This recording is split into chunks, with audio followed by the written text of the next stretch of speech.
The Lord said to Moses, "Send some men to explore the land of Canaan, which I am giving to the Israelites. From each ancestral tribe send one of its leaders." So at the Lord's command, Moses sent them out from the desert of Paran. All of them were leaders of the Israelites. These are their names. From the tribe of Reuben, Shammua, son of Zakur. From the tribe of Simeon, Shaphat, son of Ori. From the tribe of Judah, Caleb, son of Jephunneh. From the tribe of Issachar, Igal, son of Joseph. From the tribe of Ephraim, Hoshea, son of Nun. From the tribe of Benjamin, Paltai, son of Raphu. From the tribe of Zebulun, Gadiel, son of Sodai. From the tribe of Manasseh, a tribe of Joseph, Gadai, son of Susai. From the tribe of Dan, Amiel, son of Gemalli. From the tribe of Asher, Sethur, son of Michael. From the tribe of Naphtali, Nabai, son of Vophsi. From the tribe of Gad, Geuel, son of Machai. These are the names of the men Moses sent to explore the land. Moses gave Hoshea, son of Nun, the name Joshua.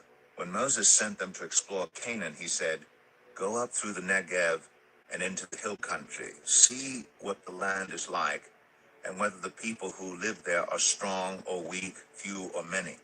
What kind of land do they live in? Is it good or bad? What kind of towns do they live in? Are they unwalled or fortified? How is the soil? Is it fertile or poor? Are there trees in it or not? Do your best to bring back some of the fruit of the land." It was the season for the first ripe grapes. So they went up and explored the land from the desert of Zin as far as Rehob, toward Lebo Hamath. They went up through the Negev and came to Hebron, where Ahiman, Sheshai, and Talmai, the descendants of Anak, lived. Hebron had been built 7 years before Zoan in Egypt. When they reached the valley of Eshcol, they cut off a branch bearing a single cluster of grapes. 2 of them carried it on a pole between them, along with some pomegranates and figs. That place was called the Valley of Eshcol because of the cluster of grapes the Israelites cut off there. At the end of 40 days, they returned from exploring the land. They came back to Moses and Aaron and the whole Israelite community at Kadesh in the desert of Paran. There they reported to them and to the whole assembly and showed them the fruit of the land. They gave Moses this account: "We went into the land to which you sent us, and it does flow with milk and honey. Here is its fruit. But the people who live there are powerful, and the cities are fortified and very large. We even saw descendants of Anak there. The Amalekites live in the Negev. The Hittites, Jebusites, and Amorites live in the hill country, and the Canaanites live near the sea and along the Jordan." Then Caleb silenced the people before Moses and said, "We should go up and take possession of the land, for we can certainly do it." But the men who had gone up with him said, "We can't attack those people. They are stronger than we are." And they spread among the Israelites a bad report about the land they had explored. They said, "The land we explored devours those living in it. All the people we saw there are of great size. We saw the Nephilim there. The descendants of Anak come from the Nephilim. We seemed like grasshoppers in our own eyes, and we looked the same to them."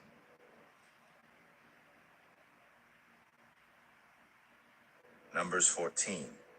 That night all the members of the community raised their voices and wept aloud.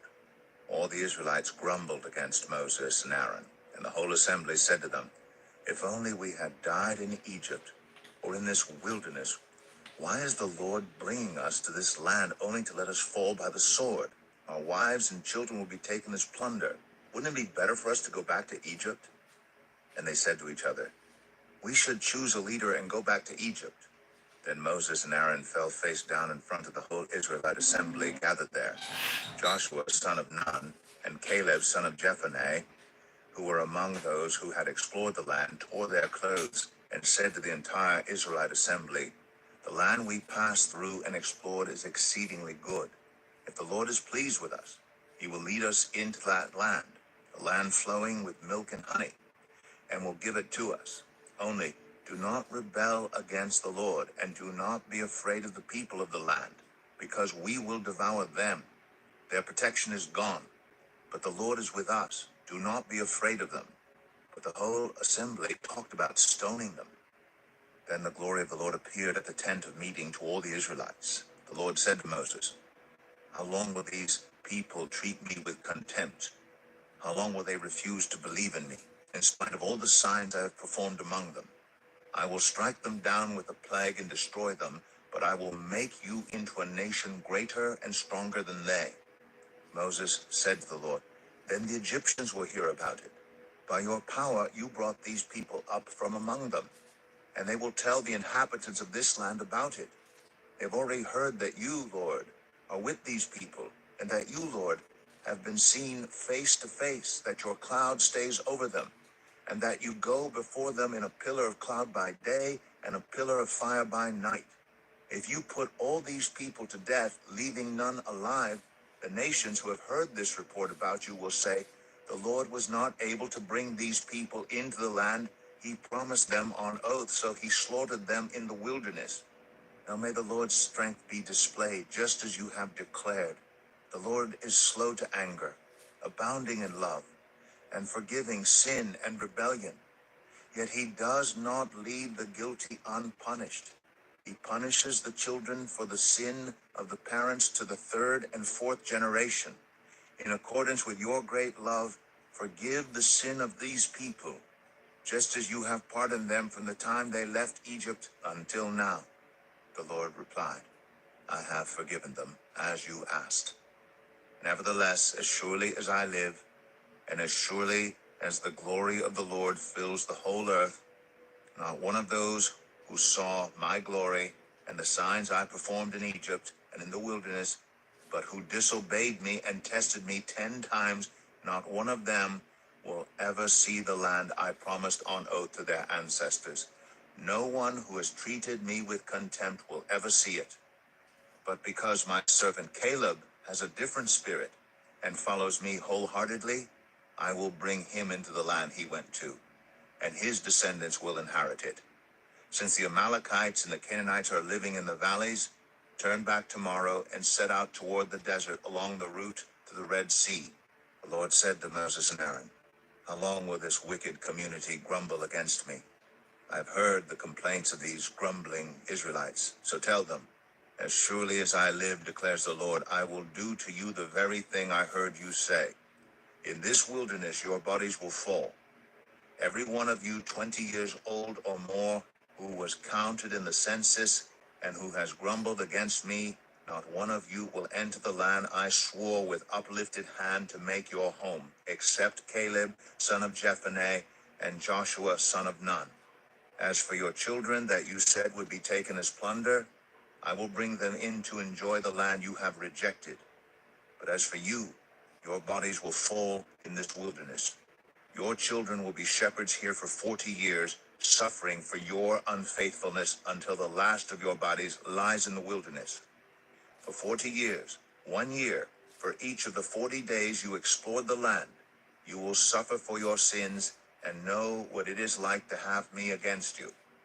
I, the Lord, have spoken, and I will surely do these things to this whole wicked community, which has banded together against me. They will meet their end in this wilderness. Here they will die."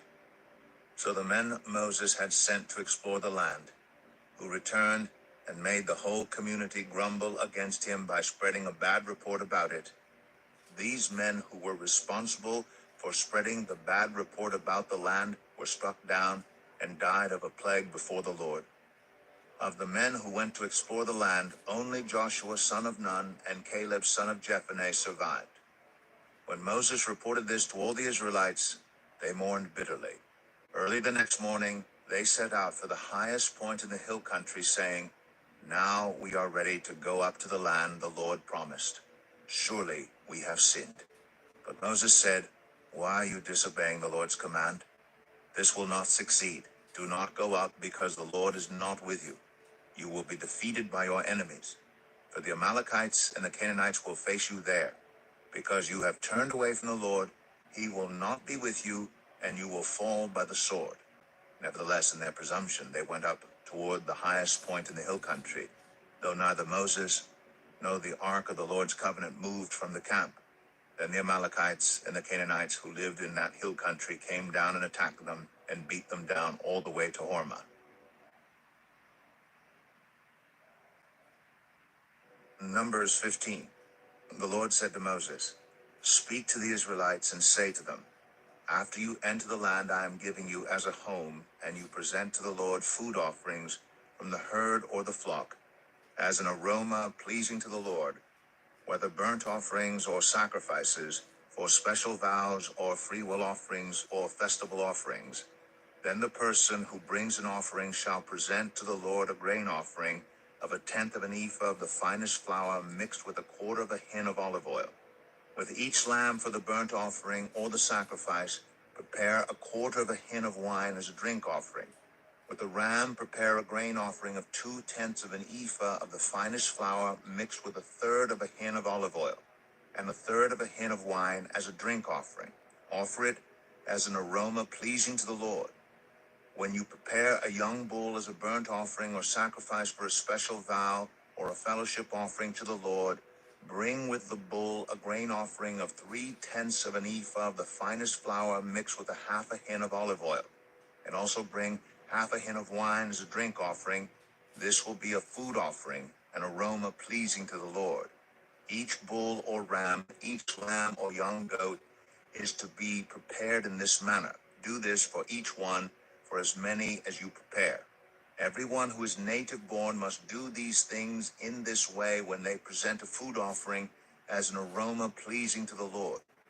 For the generations to come, whenever a foreigner or anyone else living among you presents a food offering as an aroma pleasing to the Lord, they must do exactly as you do.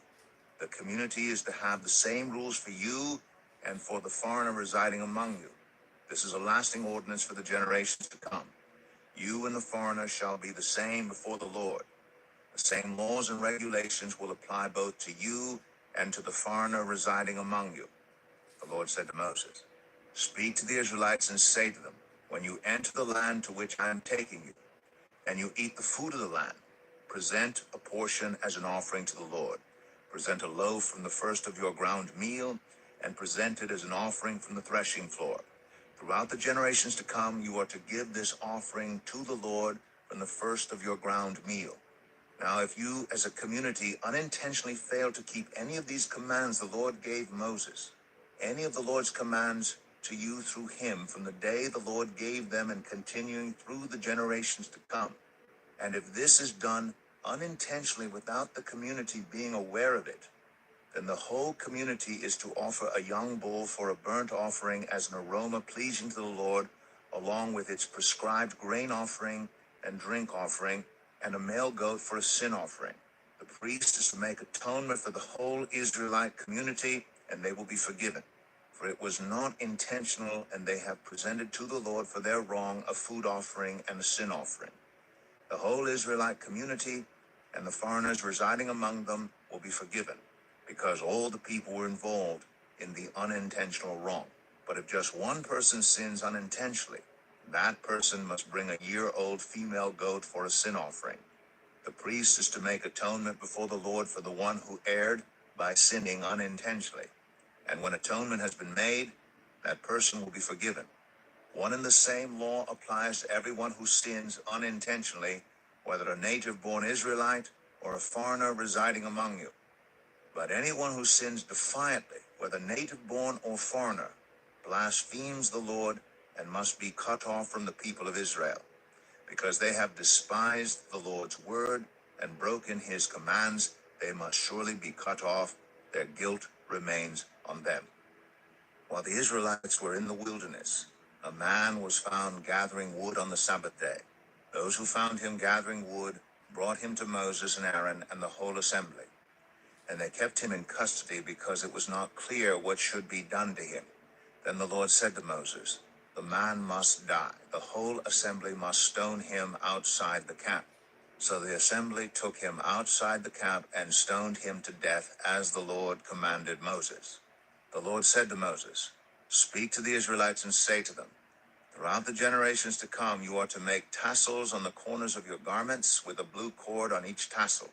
You will have these tassels to look at, and so you will remember all the commands of the Lord that you may obey them and not prostitute yourselves by chasing after the lusts of your own hearts and eyes. Then you will remember to obey all my commands and will be consecrated to your God. I am the Lord your God, who brought you out of Egypt to be your God. I am the Lord your God.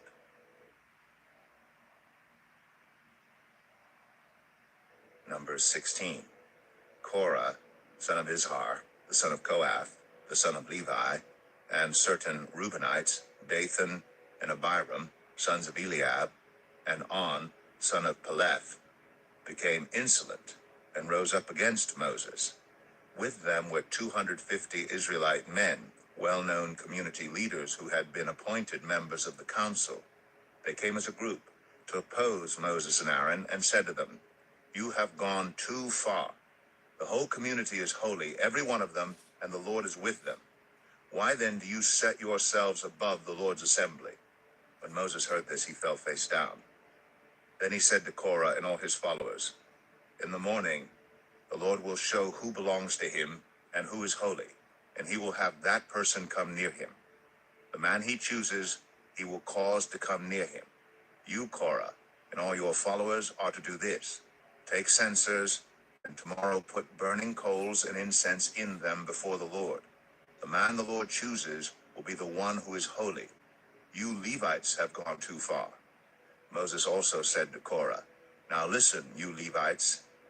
Isn't it enough for you that the God of Israel has separated you from the rest of the Israelite community and brought you near himself to do the work at the Lord's tabernacle and to stand before the community and minister to them? He has brought you and all your fellow Levites near himself, but now you are trying to get the priesthood too. It is against the Lord that you and all your followers have banded together. Who is Aaron that you should grumble against him?" Then Moses summoned Dathan and Abiram, the sons of Eliab, but they said, "We will not come. Isn't it enough that you have brought us up out of a land flowing with milk and honey to kill us in the wilderness? And now you also want to lord it over us? Moreover, you haven't brought us into a land flowing with milk and honey, or given us an inheritance of fields and vineyards. Do you want to treat these men like slaves? No, we will not come." Then Moses became very angry and said to the Lord, "Do not accept their offering. I have not taken so much as a donkey from them, nor have I wronged any of them." Moses said to Korah, "You and all your followers are to appear before the Lord tomorrow, you and they and Aaron. Each man is to take his censer and put incense in it, 250 censers in all, and present it before the Lord. You and Aaron are to present your censers also." So each of them took his censer, put burning coals and incense in it, and stood with Moses and Aaron at the entrance to the tent of meeting. When Korah had gathered all his followers in opposition to them at the entrance to the tent of meeting, the glory of the Lord appeared to the entire assembly. The Lord said to Moses and Aaron, "Separate yourselves from this assembly so I can put an end to them at once." But Moses and Aaron fell face down and cried out, "O God, the God who gives breath to all living things, will you be angry with the entire assembly when only one man sins?" Then the Lord said to Moses, "Say to the assembly, move away from the tents of Korah, Dathan, and Abiram." Moses got up and went to Dathan and Abiram, and the elders of Israel followed him. He warned the assembly, "Move back from the tents of these wicked men. Do not touch anything belonging to them, or you will be swept away because of all their sins." So they moved away from the tents of Korah, Dathan, and Abiram. Dathan and Abiram had come out and were standing with their wives, children, and little ones at the entrances to their tents. Then Moses said, "This is how you will know that the Lord has sent me to do all these things and that it was not my idea. If these men die a natural death and suffer the fate of all mankind, then the Lord has not sent me. But if the Lord brings about something totally new, and the earth opens its mouth and swallows them, with everything that belongs to them, and they go down alive into the realm of the dead, then you will know that these men have treated the Lord with contempt." As soon as he finished saying all this, the ground under them split apart. Then the earth opened its mouth and swallowed them, and their households, and all those associated with Korah, together with their possessions. They went down alive into the realm of the dead, with everything they owned. The earth closed over them, and they perished, and were gone from the community. At their cries, all the Israelites around them fled, shouting, "The earth is going to swallow us too." And fire came out from the Lord, and consumed the 250 men who were offering the incense. The Lord said to Moses, "Tell Eleazar, son of Aaron, the priest, to remove the remains and scatter the coals some distance away, for the censers are holy, the censers of the men who sinned at the cost of their lives. Hammer the censers into sheets to overlay the altar, for they were presented before the Lord and have become holy. Let them be a sign to the Israelites." So Eleazar the priest collected the bronze censers brought by those who had been burned to death, and he had them hammered out to overlay the altar, as the Lord directed him through Moses.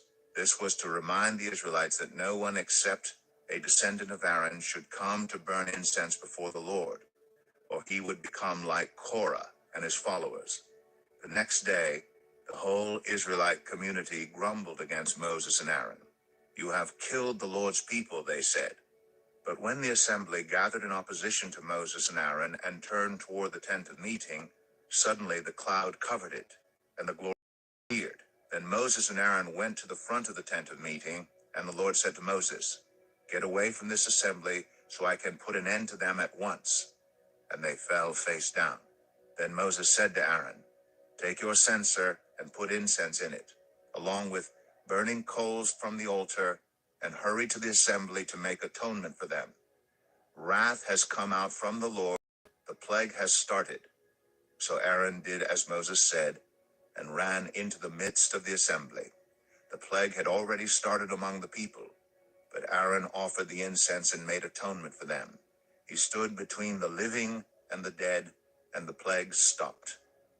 But 14,700 people died from the plague, in addition to those who had died because of Korah. Then Aaron returned to Moses at the entrance to the tent of meeting, for the plague had stopped. Numbers 17.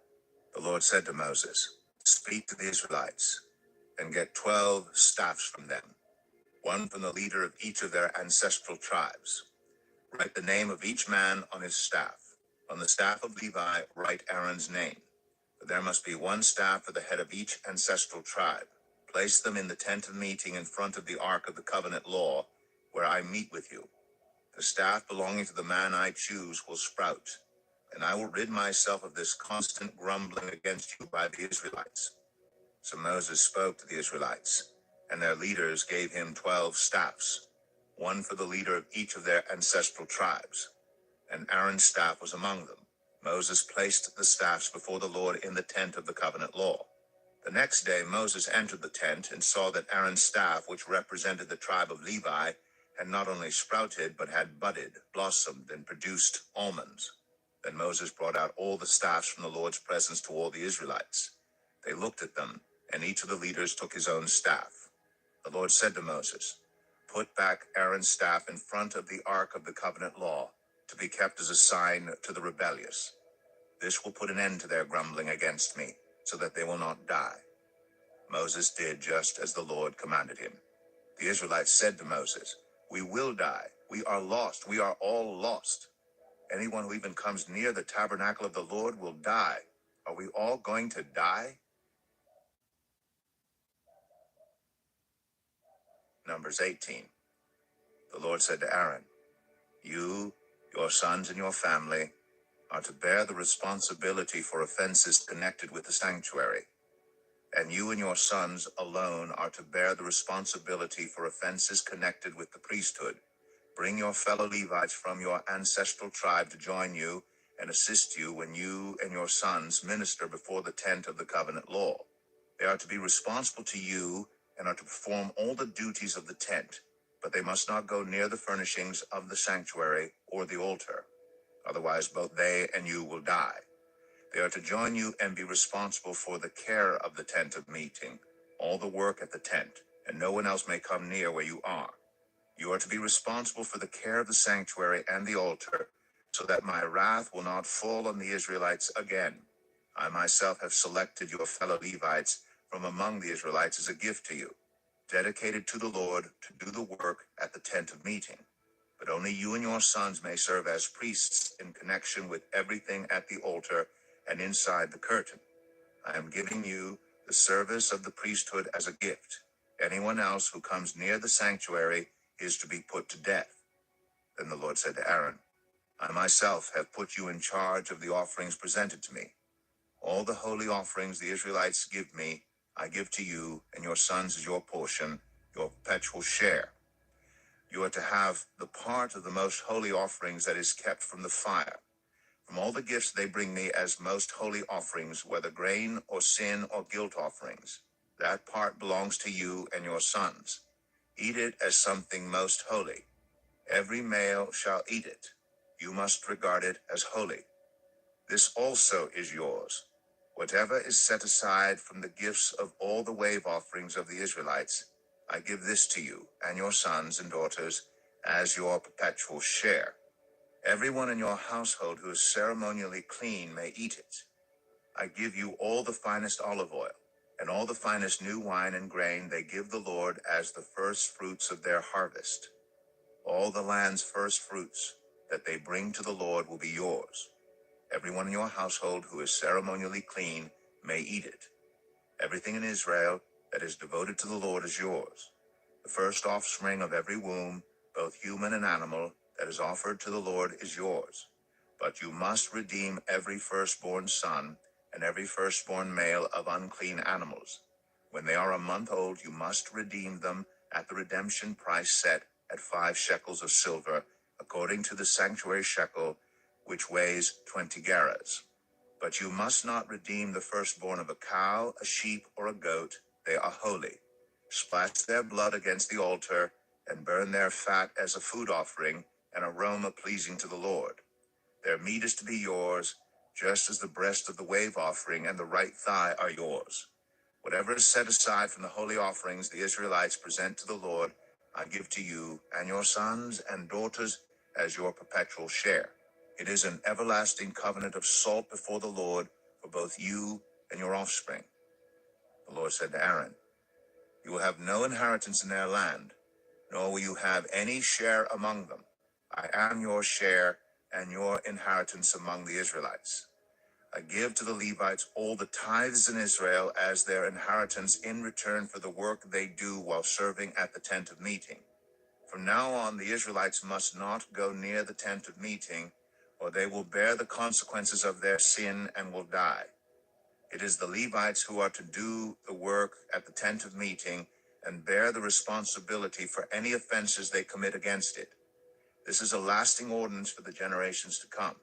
They will receive no inheritance among the Israelites. Instead, I give to the Levites as their inheritance the tithes that the Israelites present as an offering to the Lord. That is why I said concerning them, they will have no inheritance among the Israelites. The Lord said to Moses, speak to the Levites and say to them, when you receive from the Israelites the tithe I give you as your inheritance, you must present a tenth of that tithe as the Lord's offering. Your offering will be reckoned to you as grain from the threshing floor or juice from the winepress. In this way, you also will present an offering to the Lord from all the tithes you receive from the Israelites. From these tithes, you must give the Lord's portion to Aaron the priest.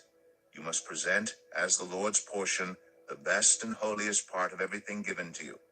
Say to the Levites, when you present the best part, it will be reckoned to you as the product of the threshing floor or the winepress. You and your households may eat the rest of it anywhere, for it is your wages for your work at the tent of meeting. By presenting the best part of it, you will not be guilty in this matter. Then you will not defile the holy offerings of the Israelites, and you will not die.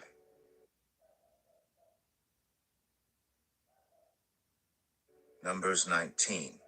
The Lord said to Moses and Aaron, this is a requirement of the law that the Lord has commanded. Tell the Israelites to bring you a red heifer without defect or blemish, and that has never been under a yoke. Give it to Eleazar the priest. It is to be taken outside the camp and slaughtered in his presence. Then Eleazar the priest is to take some of its blood on his finger and sprinkle it 7 times toward the front of the tent of meeting.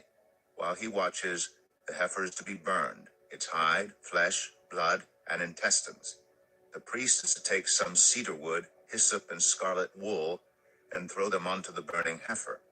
After that, the priest must wash his clothes and bathe himself with water. He may then come into the camp, but he will be ceremonially unclean till evening. The man who burns it must also wash his clothes and bathe with water, and he too will be unclean till evening. A man who is clean shall gather up the ashes of the heifer and put them in a ceremonially clean place outside the camp. They are to be kept by the Israelite community for use in the water of cleansing. It is for purification from sin. The man who gathers up the ashes of the heifer must also wash his clothes, and he too will be unclean till evening. This will be a lasting ordinance both for the Israelites and for the foreigners residing among them. Whoever touches a human corpse will be unclean for 7 days. They must purify themselves with the water on the 3rd day, and on the 7th day, then they will be clean. But if they do not purify themselves on the 3rd and 7th days, they will not be clean. If they fail to purify themselves after touching a human corpse, they defile the Lord's tabernacle. They must be cut off from Israel. Because the water of cleansing has not been sprinkled on them, they are unclean. Their uncleanness remains on them. This is the law that applies when a person dies in a tent. Anyone who enters the tent and anyone who is in it will be unclean for 7 days. And every open container without a lid fastened on it will be unclean. Anyone out in the open who touches someone who has been killed with a sword, or someone who has died a natural death, or anyone who touches a human bone or a grave, will be unclean for 7 days. For the unclean person, put some ashes from the burned purification offering into a jar, and pour fresh water over them. Then a man who is ceremonially clean is to take some hyssop, dip it in the water, and sprinkle the tent and all the furnishings and the people who were there. He must also sprinkle anyone who has touched a human bone or a grave, or anyone who has been killed, or anyone who has died a natural death. The man who is clean is to sprinkle those who are unclean on the 3rd and 7th days. And on the 7th day, he is to purify them. Those who are being cleansed must wash their clothes and bathe with water, and that evening they will be clean. But if those who are unclean do not purify themselves, they must be cut off from the community, because they have defiled the sanctuary of the Lord. The water of cleansing has not been sprinkled on them, and they are unclean. This is a lasting ordinance for them. The man who sprinkles the water of cleansing must also wash his clothes, and anyone who touches the water of cleansing will be unclean till evening. Anything that an unclean person touches becomes unclean, and anyone who touches it becomes unclean till evening. Numbers 20. In the 1st month, the whole Israelite community arrived at the desert of Zin, and they stayed at Kadesh. There, Miriam died and was buried. Now there was no water for the community, and the people gathered in opposition to Moses and Aaron. They quarreled with Moses and said, "If only we had died when our brothers fell dead before the Lord. Why did you bring the Lord's community into this wilderness, that we and our livestock should die here?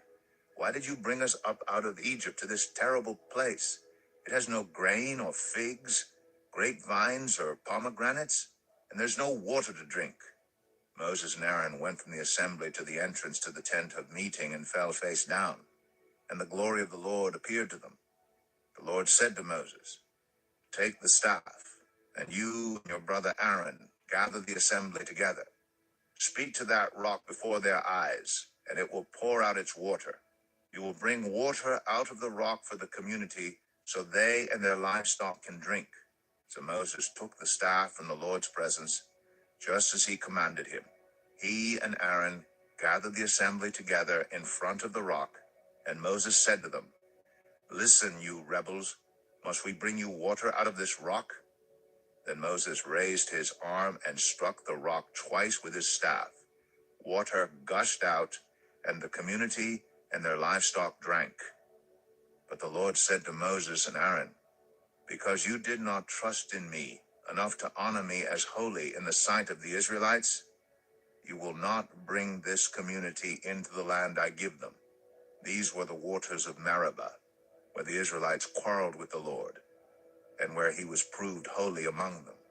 Moses sent messengers from Kadesh to the king of Edom, saying, "This is what your brother Israel says. You know about all the hardships that have come on us. Our ancestors went down into Egypt, and we lived there many years. The Egyptians mistreated us and our ancestors, but when we cried out to the Lord, he heard our cry and sent an angel and brought us out of Egypt. Now we are here at Kadesh, a town on the edge of your territory. Please let us pass through your country. We will not go through any field or vineyard or drink water from any well. We will travel along the king's highway and not turn to the right or to the left until we have passed through your territory." But Edom answered, "You may not pass through here. If you try, we will march out and attack you with the sword." The Israelites replied, "Drink any of your water, we will pay for it. We only want to pass through on foot, nothing else." Again they answered, "You may not pass through." Then Edom came out against them with a large and powerful army. Since Edom refused to let them go through their territory, Israel turned away from them. The whole Israelite community set out from Kadesh and came to Mount Hor. At Mount Hor, near the border of Edom, the Lord said to Moses and Aaron, "Aaron will be gathered to his people. He will not enter the land I give the Israelites because both of you rebelled against my command at the waters of Meribah. Get Aaron and his son Eleazar and take them up Mount Hor. Remove Aaron's garments and put them on his son Eleazar, for Aaron will be gathered to his people. He will die there." Moses did as the Lord commanded. They went up Mount Hor in the sight of the whole community. Moses removed Aaron's garments and put them on his son Eleazar, and Aaron died there on top of the mountain. Then Moses and Eleazar came down from the mountain, and when the whole community learned that Aaron had died, all the Israelites mourned for him 30 days. Numbers 21. When the Canaanite king of Arad, who lived in the Negev, heard that Israel was coming along the road to Atharim, he attacked the Israelites and captured some of them. Then Israel made this vow to the Lord: "If you will deliver these people into our hands, we will totally destroy their cities." The Lord listened to Israel's plea and gave the Canaanites over to them. They completely destroyed them and their towns, so the place was named Hormah. They traveled from Mount Hor along the route to the Red Sea to go around Edom. But the people grew impatient on the way. They spoke against God and against Moses and said, "Why have you brought us up out of Egypt to die in the wilderness? There is no bread, there is no water, and we detest this miserable food." Then the Lord sent venomous snakes among them. They bit the people, and many Israelites died. The people came to Moses and said, "We sinned when we spoke against the Lord and against you. Pray that the Lord will take the snakes away from us." So Moses prayed for the people. The Lord said to Moses, "Make a snake and put it up on a pole. Anyone who is bitten can look at it and live." So Moses made a bronze snake and put it up on a pole. Then when anyone was bitten by a snake and looked at the bronze snake, they lived. The Israelites moved on and camped at Oboth. Then they set out from Oboth and camped in Ai Abarim, in the wilderness that faces Moab toward the sunrise. From there they moved on and camped in the Zered Valley. They set out from there and camped alongside the Arnon, which is in the wilderness extending into Amorite territory. The Arnon is the border of Moab, between Moab and the Amorites.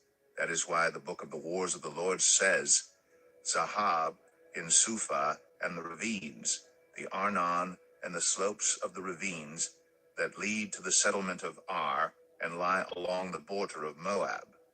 From there they continued on to Beer, the well where the Lord said to Moses, "Gather the people together and I will give them water." Then Israel sang this song: Spring up, O well, sing about it, about the well that the princes dug, that the nobles of the people sank, the nobles with scepters and staffs. Then they went from the wilderness to Mattanah, from Mattanah to Nahaliel, from Nahaliel to Bamoth, and from Bamoth to the valley in Moab, where the top of Pisgah overlooks the wasteland. Israel sent messengers to say to Sihon, king of the Amorites, Let us pass through your country. We will not turn aside into any field or vineyard, or drink water from any well. We will travel along the king's highway until we have passed through your territory. But Sihon would not let Israel pass through his territory. He mustered his entire army and marched out into the wilderness against Israel. When he reached Jahaz, he fought with Israel. Israel, however, put him to the sword and took over his land from the Arnon to the Jabbok, but only as far as the Ammonites, because their border was fortified. Israel captured all the cities of the Amorites and occupied them, including Heshbon and all its surrounding settlements. Heshbon was the city of Sihon, king of the Amorites, who had fought against the former king of Moab and had taken from him all his land as far as the Arnon. That is why the poets say, Come to Heshbon and let it be rebuilt. Let Sihon's city be restored. Fire went out from Heshbon, a blaze from the city of Sihon. It consumed Ar of Moab, the citizens of Arnon's heights. Woe to you, Moab! You are destroyed, people of Chemosh. He has given up his sons as fugitives and his daughters as captives to Sihon, king of the Amorites. But we have overthrown them. Heshbon's dominion has been destroyed all the way to Dibon. We have demolished them as far as Nophah, which extends to Medeba. So Israel settled in the land of the Amorites. After Moses had sent spies to Jazer, the Israelites captured its surrounding settlements and drove out the Amorites who were there. Then they turned and went up along the road toward Bashan, and Og, king of Bashan, and his whole army marched out to meet them in battle at Edrei. The Lord said to Moses, Do not be afraid of him, for I have delivered him into your hands, along with his whole army and his land. Do to him what you did to Sihon, king of the Amorites, who reigned in Heshbon. So they struck him down together with his sons and his whole army, leaving them no survivors, and they took possession of his land.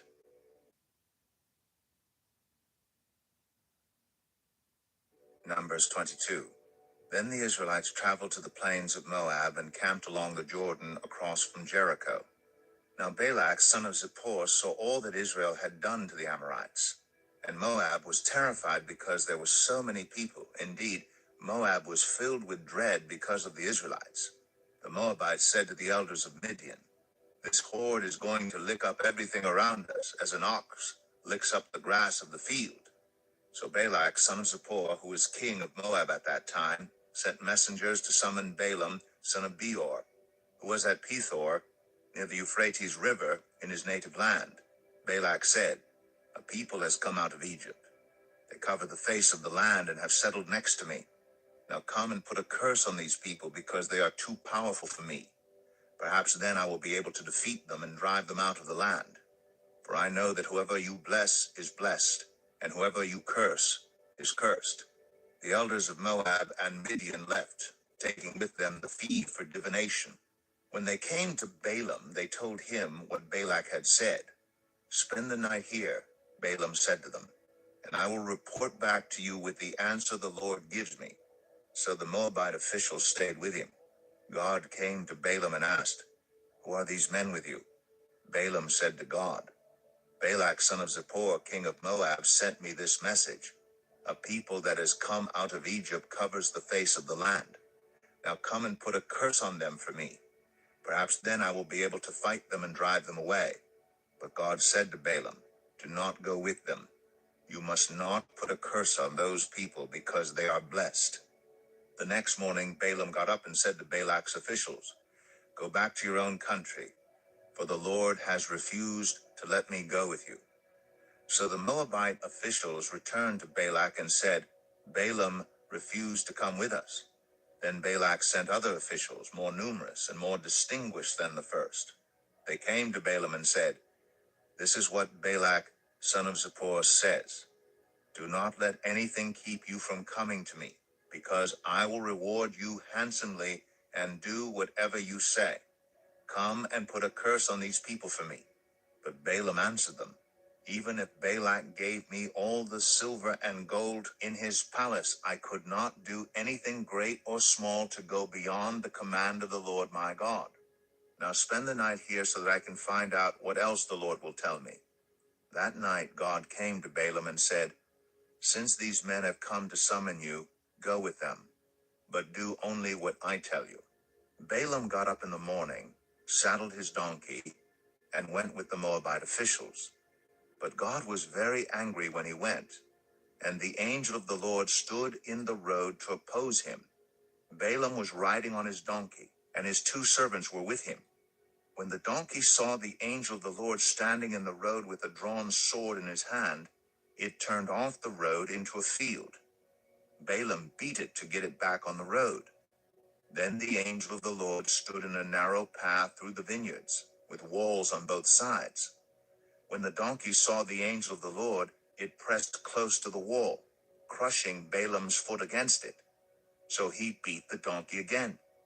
Then the angel of the Lord moved on ahead and stood in a narrow place where there was no room to turn, either to the right or to the left. When the donkey saw the angel of the Lord, it lay down under Balaam, and he was angry and beat it with his staff. Then the Lord opened the donkey's mouth, and it said to Balaam, what have I done to you to make you beat me these 3 times? Balaam answered the donkey, you have made a fool of me. If only I had a sword in my hand, I would kill you right now. The donkey said to Balaam, am I not your own donkey, which you have always ridden to this day? Have I been in the habit of doing this to you? No, he said. Then the Lord opened Balaam's eyes, and he saw the angel of the Lord standing in the road with his sword drawn. So he bowed low and fell face down. The angel of the Lord asked him, why have you beaten your donkey these 3 times? I have come here to oppose you because your path is a reckless one before me. The donkey saw me and turned away from me these 3 times. If it had not turned away, I would certainly have killed you by now, but I would have spared it. Balaam said to the angel of the Lord, I have sinned. I did not realize you were standing in the road to oppose me. Now, if you are displeased, I will go back.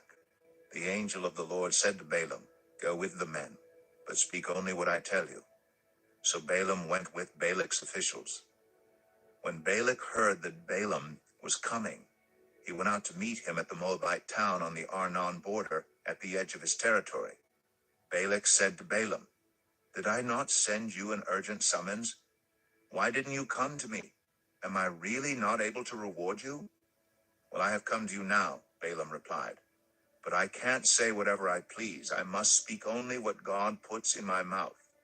Then Balaam went with Balak to Kiriath Huzoth. Balak sacrificed cattle and sheep, and gave some to Balaam and the officials who were with him. The next morning Balak took Balaam up to Bamoth Baal, and from there he could see the outskirts of the Israelite camp. Numbers 23. Balaam said, build me 7 altars here, and prepare 7 bulls and 7 rams for me. Balak did as Balaam said, and the 2 of them offered a bull and a ram on each altar. Then Balaam said to Balak, stay here beside your offering while I go aside. Perhaps the Lord will come to meet with me. Whatever he reveals to me, I will tell you. Then he went off to a barren height. God met with him, and Balaam said, I have prepared 7 altars, and on each altar I have offered a bull and a ram.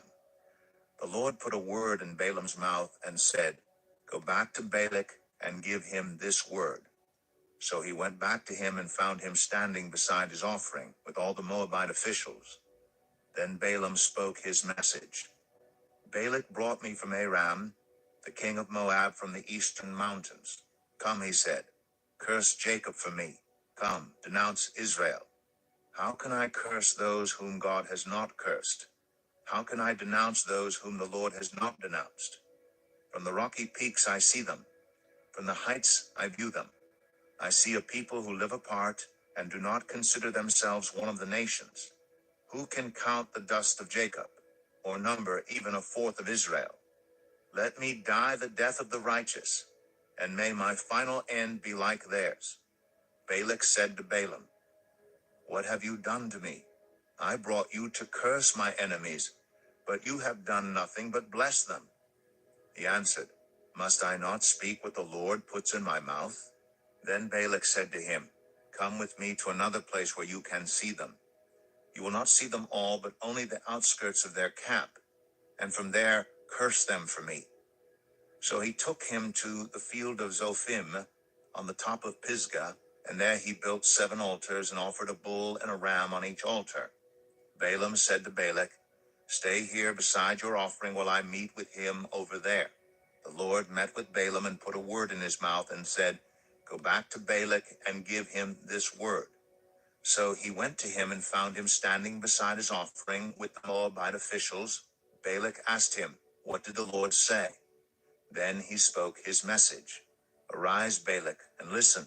Hear me, son of Zippor. God is not human, that he should lie, not a human being, that he should change his mind. Does he speak and then not act? Does he promise and not fulfill? I have received a command to bless. He has blessed, and I cannot change it. No misfortune is seen in Jacob, no misery observed in Israel. The Lord their God is with them. The shout of the king is among them. God brought them out of Egypt. They have the strength of a wild ox. There is no divination against Jacob, no evil omens against Israel. It will now be said of Jacob and of Israel, See what God has done. The people rise like a lioness. They rouse themselves like a lion that does not rest till it devours its prey and drinks the blood of its victims.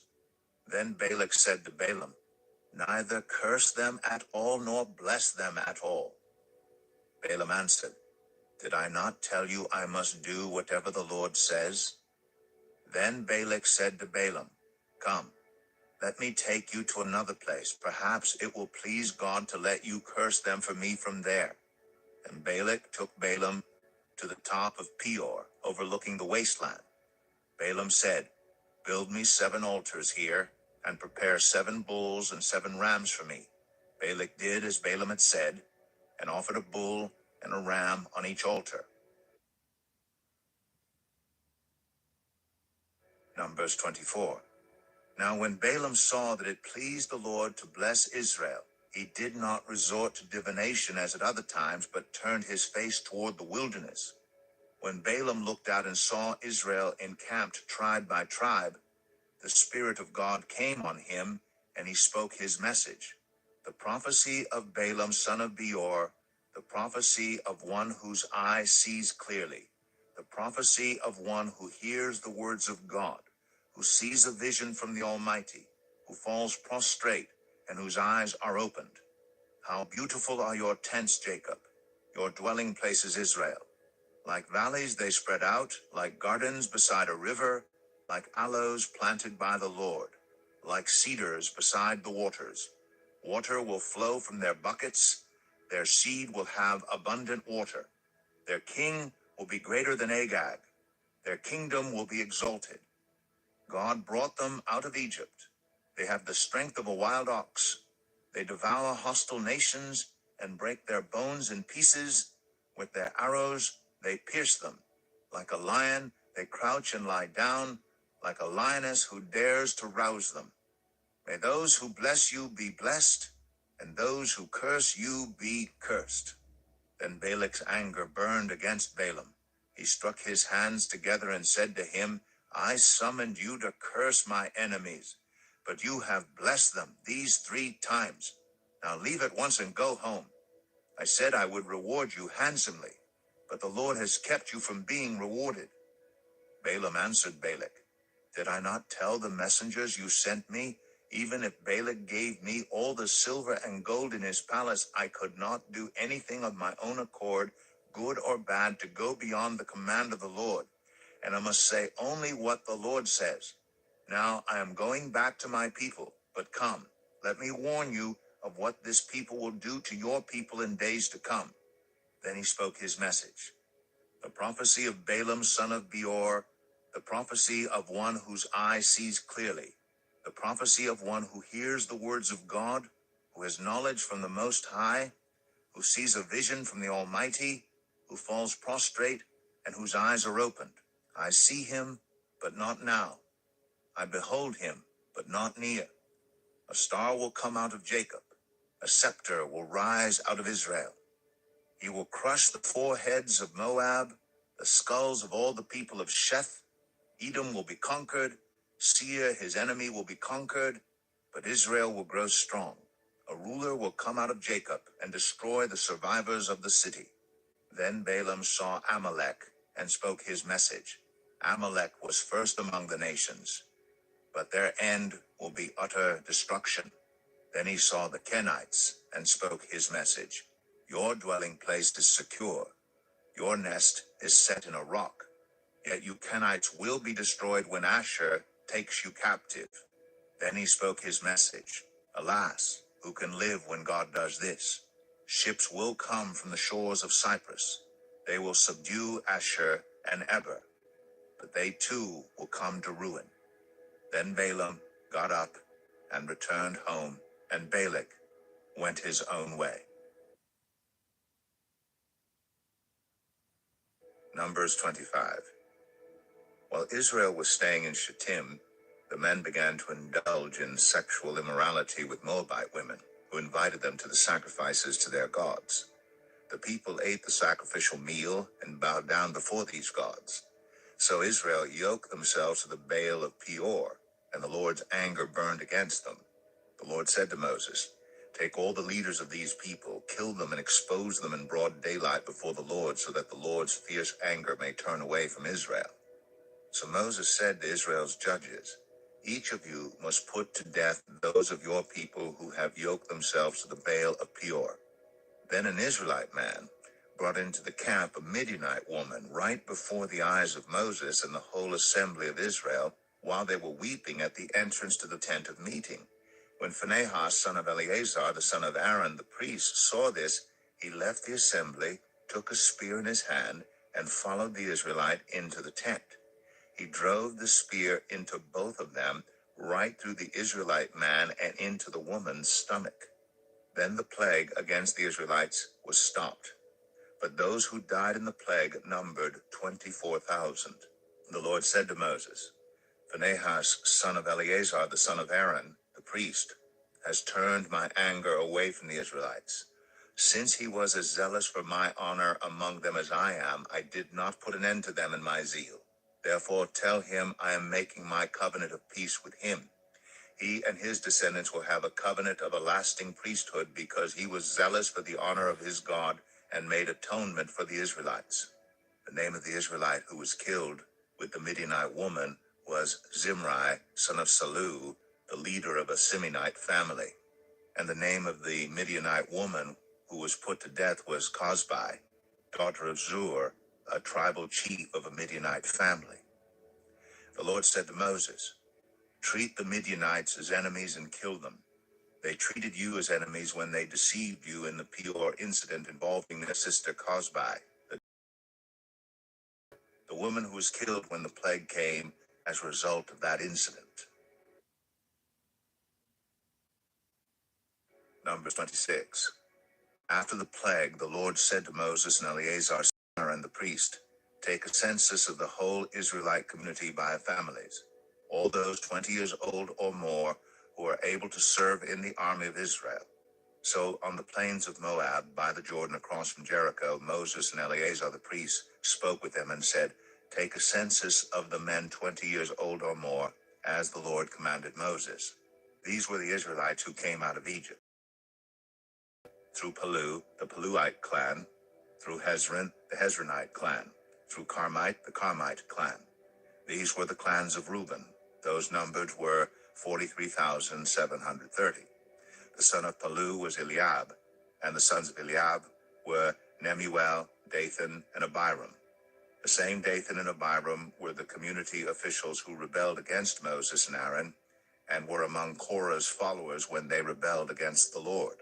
The earth opened its mouth and swallowed them along with Korah, whose followers died when the fire devoured the 250 men, and they served as a warning sign. The line of Korah, however, did not die out. The descendants of Simeon by their clans were through Nemuel, the Nemuelite clan, through Jamin, the Jaminite clan, through Jachin, the Jachinite clan, through Zerah, the Zerahite clan, through Shaul, the Shaulite clan. These were the clans of Simeon. Those numbered were 22,200. By their clans were through Zephon, the Zephonite clan, through Haggai, the Haggite clan, through Shunai, the Shunite clan, through Ozni, the Oznite clan, through Eri, the Erite clan, through Aradai, the Aradite clan, through Areli, the Arelite clan. These were the clans of Gad. Those numbered were 40,500. Er and Onan were sons of Judah, but they died in Canaan. The descendants of Judah by their clans were through Shelah, the Shelonite clan, through Perez, the Perezite clan, through Zerah, the Zerahite clan. The descendants of Perez were through Hezron, the Hezronite clan, through Hamal, the Hamalite. These were the clans of Judah. Those numbered were 76,500. The descendants of Issachar by their clans were through Tola, the Tolaite clan, through Pua, the Puite clan, through Jeshub, through Shimron, the Shimronite clan. These were the clans of Issachar. Those numbered were 64,300. The descendants of Zebulun by their clans were through Sered, the Seredite clan, through Elon, the Elonite clan, through Jaliel, the Jaleelite clan. These were the clans of Zebulun. Those numbered were 60,500. The descendants of Joseph by their clans through Manasseh and Ephraim were the descendants of Manasseh through Machir, the Machirite clan. Machir was the father of Gilead. Through Gilead, the Gileadite clan. These were the descendants of Gilead. Through Aiezer, the Aizerite clan. Through Helek, the Helekite clan. Through Azriel, the Azrielite clan. Through Shechem, the Shechemite clan. Through Shemida, the Shemidite clan. Through Hepher, the Hepherite clan. Zelophehad, son of Hepher, had no sons. He had only daughters, whose names were Mahlah, Noah, Hoglah, Milcah, and Tirzah. These were the clans of Manasseh. Those numbered were 52,700. These were the descendants of Ephraim by their clans. Through Shuthelah, the Shuthelahite clan. Through Becher, the Becherite clan. Through Tahan, the Tahanite clan. These were the descendants of Shuthelah. Through Iran, the Iranite clan. These were the clans of Ephraim. Those numbered were 32,500. These were the descendants of Joseph by their clans. The descendants of Benjamin by their clans were through Bela, the Belaite clan, through Ashbel, the Ashbelite clan, through Ahiram, the Ahiramite clan, through Shupham, the Shuphamite clan, through Hupham, the Huphamite clan. The descendants of Bela through Ard and Naaman were through Ard, the Ardite clan, through Naaman, the Naamite clan. These were the clans of Benjamin. Those numbered were 45,600. These were the descendants of Dan by their clans. Through Shuham, the Shuhamite clan. These were the clans of Dan. All of them were Shuhamite clans, and those numbered were 64,400. The descendants of Asher by their clans were through Imnah, the Imnite clan, through Ishvi, the Ishvite clan, through Beriah, the Berite clan, and through the descendants of Beriah, through Heber, the Heberite clan, through Malkiel, the Malkielite clan. Asher had a daughter named Sarah. These were the clans of Asher. Those numbered were 53,400. The descendants of Naphtali by their clans were through Jaziel, the Jazielite clan, through Gunai, the Gunite clan, through Jezer, the Jezerite clan, through Shillem, the Shillemite clan. These were the clans of Naphtali. Those numbered were 45,400. The total number of the men of Israel was 601,730. The Lord said to Moses, "The land is to be allotted to them as an inheritance based on the number of names. To a larger group, give a larger inheritance, and to a smaller group, a smaller one." Each is to receive its inheritance according to the number of those listed. Be sure that the land is distributed by lot. What each group inherits will be according to the names or its ancestral tribe. Each inheritance is to be distributed by lot among the larger and smaller groups. These were the Levites who were counted through Gershon, the Gershonite clan, through Kohath, the Kohathite clan, through Merari, the Merarite clan. These also were Levite clans. The Libnite clan, the Hebronite clan, the Malite clan, the Moshite clan, the Korahite clan. Kohath was the forefather of Amram. The name of Amram's wife was Jochebed, a descendant of Levi, who was born to the Levites in Egypt. To Amram, she bore Aaron, Moses, and their sister Miriam. Aaron was the father of Nadab and Abihu, Eleazar, and Ithamar. But Nadab and Abihu died when they made an offering before the Lord with unauthorized food. All the male Levites, a month old or more, numbered 23,000. They were not counted along with the other Israelites because they received no inheritance among them. These are the ones counted by Moses and Eleazar the priest when they counted the Israelites on the plains of Moab by the Jordan across from Jericho. Not one of them was among those counted by Moses and Aaron the priest when they counted the Israelites in the desert of Sinai. For the Lord had told those Israelites they would surely die in the wilderness, and not one of them was left except Caleb, son of Jephunneh, and Joshua, son of Nun. Numbers 27. The daughters of Zelophehad, son of Hepher, the son of Gilead, the son of Machir, the son of Manasseh, belonged to the clans of Manasseh, son of Joseph. The names of the daughters were Mahlah, Noah, Haglah, Milcah, and Tirzah. They came forward and stood before Moses, Eleazar the priest, the leaders, and the whole assembly at the entrance to the tent of meeting, and said, "Our father died in the wilderness. He was not among Korah's followers, who banded together against the Lord, but he died for his own sin and left no sons. Why should our father's name disappear from his clan because he had no son? Give us property among our father's relatives." So Moses brought their case before the Lord, and the Lord said to him, "What Zelophehad's daughters are saying is right. You must certainly give them property as an inheritance among their, and give their father's inheritance to them. Say to the Israelites, if a man dies and leaves no son, give his inheritance to his daughter. If he has no daughter, give his inheritance to his brothers.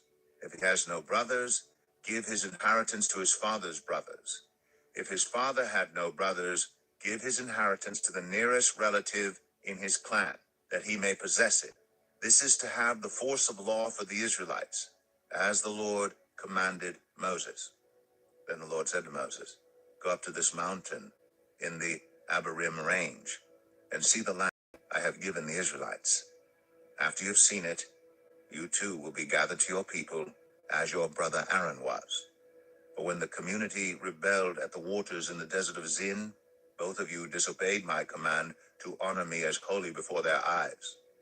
These were the waters of Meribah Kadesh in the desert of Zin."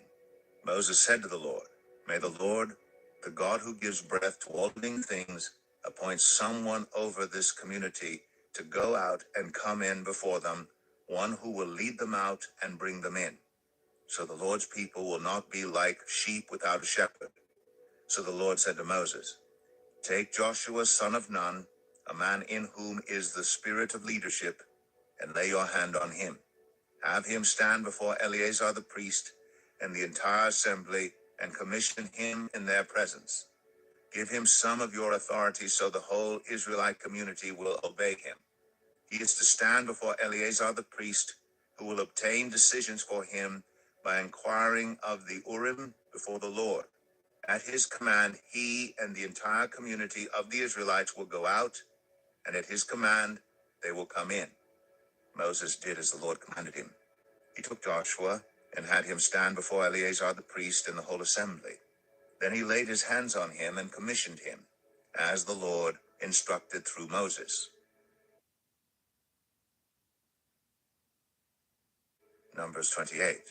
The Lord said to Moses, "Give this command to the Israelites and say to them, make sure that you present to me at the appointed time my food offerings as an aroma pleasing to me. Say to them, this is the food offering you are to present to the Lord, 2 lambs a year old without defect, as a regular burnt offering each day. Offer 1 lamb in the morning and the other at twilight, together with the grain offering of 1/10 of an ephah of the finest flour, mixed with 1/4 of a hin of oil from pressed olives. This is the regular burnt offering instituted at Mount Sinai as a pleasing aroma, a food offering presented to the Lord. The accompanying drink offering is to be 1/4 of a hin of fermented drink with each lamb. Pour out the drink offering to the Lord at the sanctuary. Offer the 2nd lamb at twilight, along with the same kind of grain offering and drink offering that you offer in the morning. This is a food offering, an aroma pleasing to the Lord. On the Sabbath day, make an offering of 2 lambs, a year old without defect, together with its drink offering and a grain offering of 2/10 of an ephah of the finest flour mixed with olive oil. This is the burnt offering for every Sabbath, in addition to the regular burnt offering and its drink offering. On the 1st of every month, present to the Lord a burnt offering of 2 young bulls, 1 ram, and 7 male lambs a year old, all without defect. With each bull there is to be a grain offering of 3/10 of an ephah of the finest flour mixed with oil. With the ram, a grain offering of 2/10 of an ephah of the finest flour mixed with oil. And with each lamb, a grain offering of 1/10 of an ephah of the finest flour mixed with oil. This is for a burnt offering, a pleasing aroma, a food offering presented to the Lord. With each bull there is to be a drink offering of 1/2 a hin of wine. With the ram, 1/3 of a hin, and with each lamb, 1/4 of a hin. This is the monthly burnt offering to be made at each new moon during the year. Besides the regular burnt offering with its drink offering, 1 male goat is to be presented to the Lord as a sin offering. On the 14th day of the 1st month, the Lord's Passover is to be held. On the 15th day of this month, there is to be a festival. For 7 days, eat bread made without yeast. On the 1st day, hold a sacred assembly and do no regular work. Present to the Lord a food offering consisting of a burnt offering of 2 young bulls, 1 ram, and 7 male lambs a year old, all without defect. With each bull offer a grain offering of 3/10 of an ephah of the finest flour mixed with oil. With the ram 2/10, and with each of the 7 lambs 1/10. Include 1 male goat as a sin offering to make atonement for you. Offer these in addition to the regular morning burnt offering. In this way, present the food offering every day for 7 days as an aroma pleasing to the Lord. It is to be offered in addition to the regular burnt offering and its drink offering. On the 7th day, hold a sacred assembly and do no regular work. On the day of first fruits, when you present to the Lord an offering of new grain during the festival of weeks, hold a sacred assembly and do no regular work. Present a burnt offering of 2 young bulls, 1 ram, and 7 male lambs a year old as an aroma pleasing to the Lord. With each bull there is to be a grain offering of 3/10 of an ephah of the finest flour mixed with oil, with the ram 2/10, and with each of the 7 lambs 1/10. Include 1 male goat to make atonement for you. Offer these together with their drink offerings, in addition to the regular burnt offering and its grain offering. Be sure the animals are without defect. Numbers 29. On the 1st day of the 7th month, hold a sacred assembly and do no regular work. It is a day for you to sound the trumpets. As an aroma pleasing to the Lord, offer a burnt offering of 1 young bull, 1 ram, and 7 male lambs a year old, all without defect. With the bull, offer a grain offering of 3/10 of an ephah of the finest flour mixed with olive oil. With the ram 2/10, and with each of the 7 lambs 1/10. Include 1 male goat as a sin offering to make atonement for you. These are in addition to the monthly and daily burnt offerings with their grain offerings and drink offerings as specified. They are food offerings presented to the Lord, a pleasing aroma. On the 10th day of this 7th month, hold a sacred assembly. You must deny yourselves and do no work. Present as an aroma pleasing to the Lord a burnt offering of 1 young bull, 1 ram, and 7 male lambs a year old, all without defect. With the bull, offer a grain offering of 3/10 of an ephah of the finest flour mixed with oil. With the ram, 2/10, and with each of the 7 lambs, 1/10. Include 1 male goat as a sin offering, in addition to the sin offering for atonement and the regular burnt offering, with its grain offering and their drink offerings. On the 15th day of the 7th month, hold a sacred assembly and do no regular work. Celebrate a festival to the Lord for 7 days. Present as an aroma pleasing to the Lord a food offering, consisting of a burnt offering of 13 young bulls, 2 rams, and 14 male lambs a year old, all without defect. With each of the 13 bulls, offer a grain offering of 3/10 of an ephah of the finest flour mixed with oil. With each of the 2 rams, 2/10, and with each of the 14 lambs, 1/10. Include 1 male goat as a sin offering, in addition to the regular burnt offering with its grain offering and drink offering. On the 2nd day, offer 12 young bulls, 2 rams, and 14 male lambs a year old, all without defect. With the bulls, rams, and lambs, offer their grain offerings and drink offerings, according to the number specified. Include 1 male goat as a sin offering, in addition to the regular burnt offering with its grain offering and their drink offerings. On the 3rd day, offer 11 bulls, 2 rams, and 14 male lambs a year old, all without defect. With the bulls, rams, and lambs, offer their grain offerings and drink offerings according to the number specified. Include 1 male goat as a sin offering, in addition to the regular burnt offering with its grain offering and drink offering. On the 4th day, offer 10 bulls, 2 rams, and 14 male lambs a year old, all without defect. With the bulls, rams, and lambs, offer their grain offerings and drink offerings according to the number specified. Include 1 male goat as a sin offering, in addition to the regular burnt offering with its grain offering and drink offering. On the 5th day, offer 9 bulls, 2 rams, and 14 male lambs a year old, all without defect.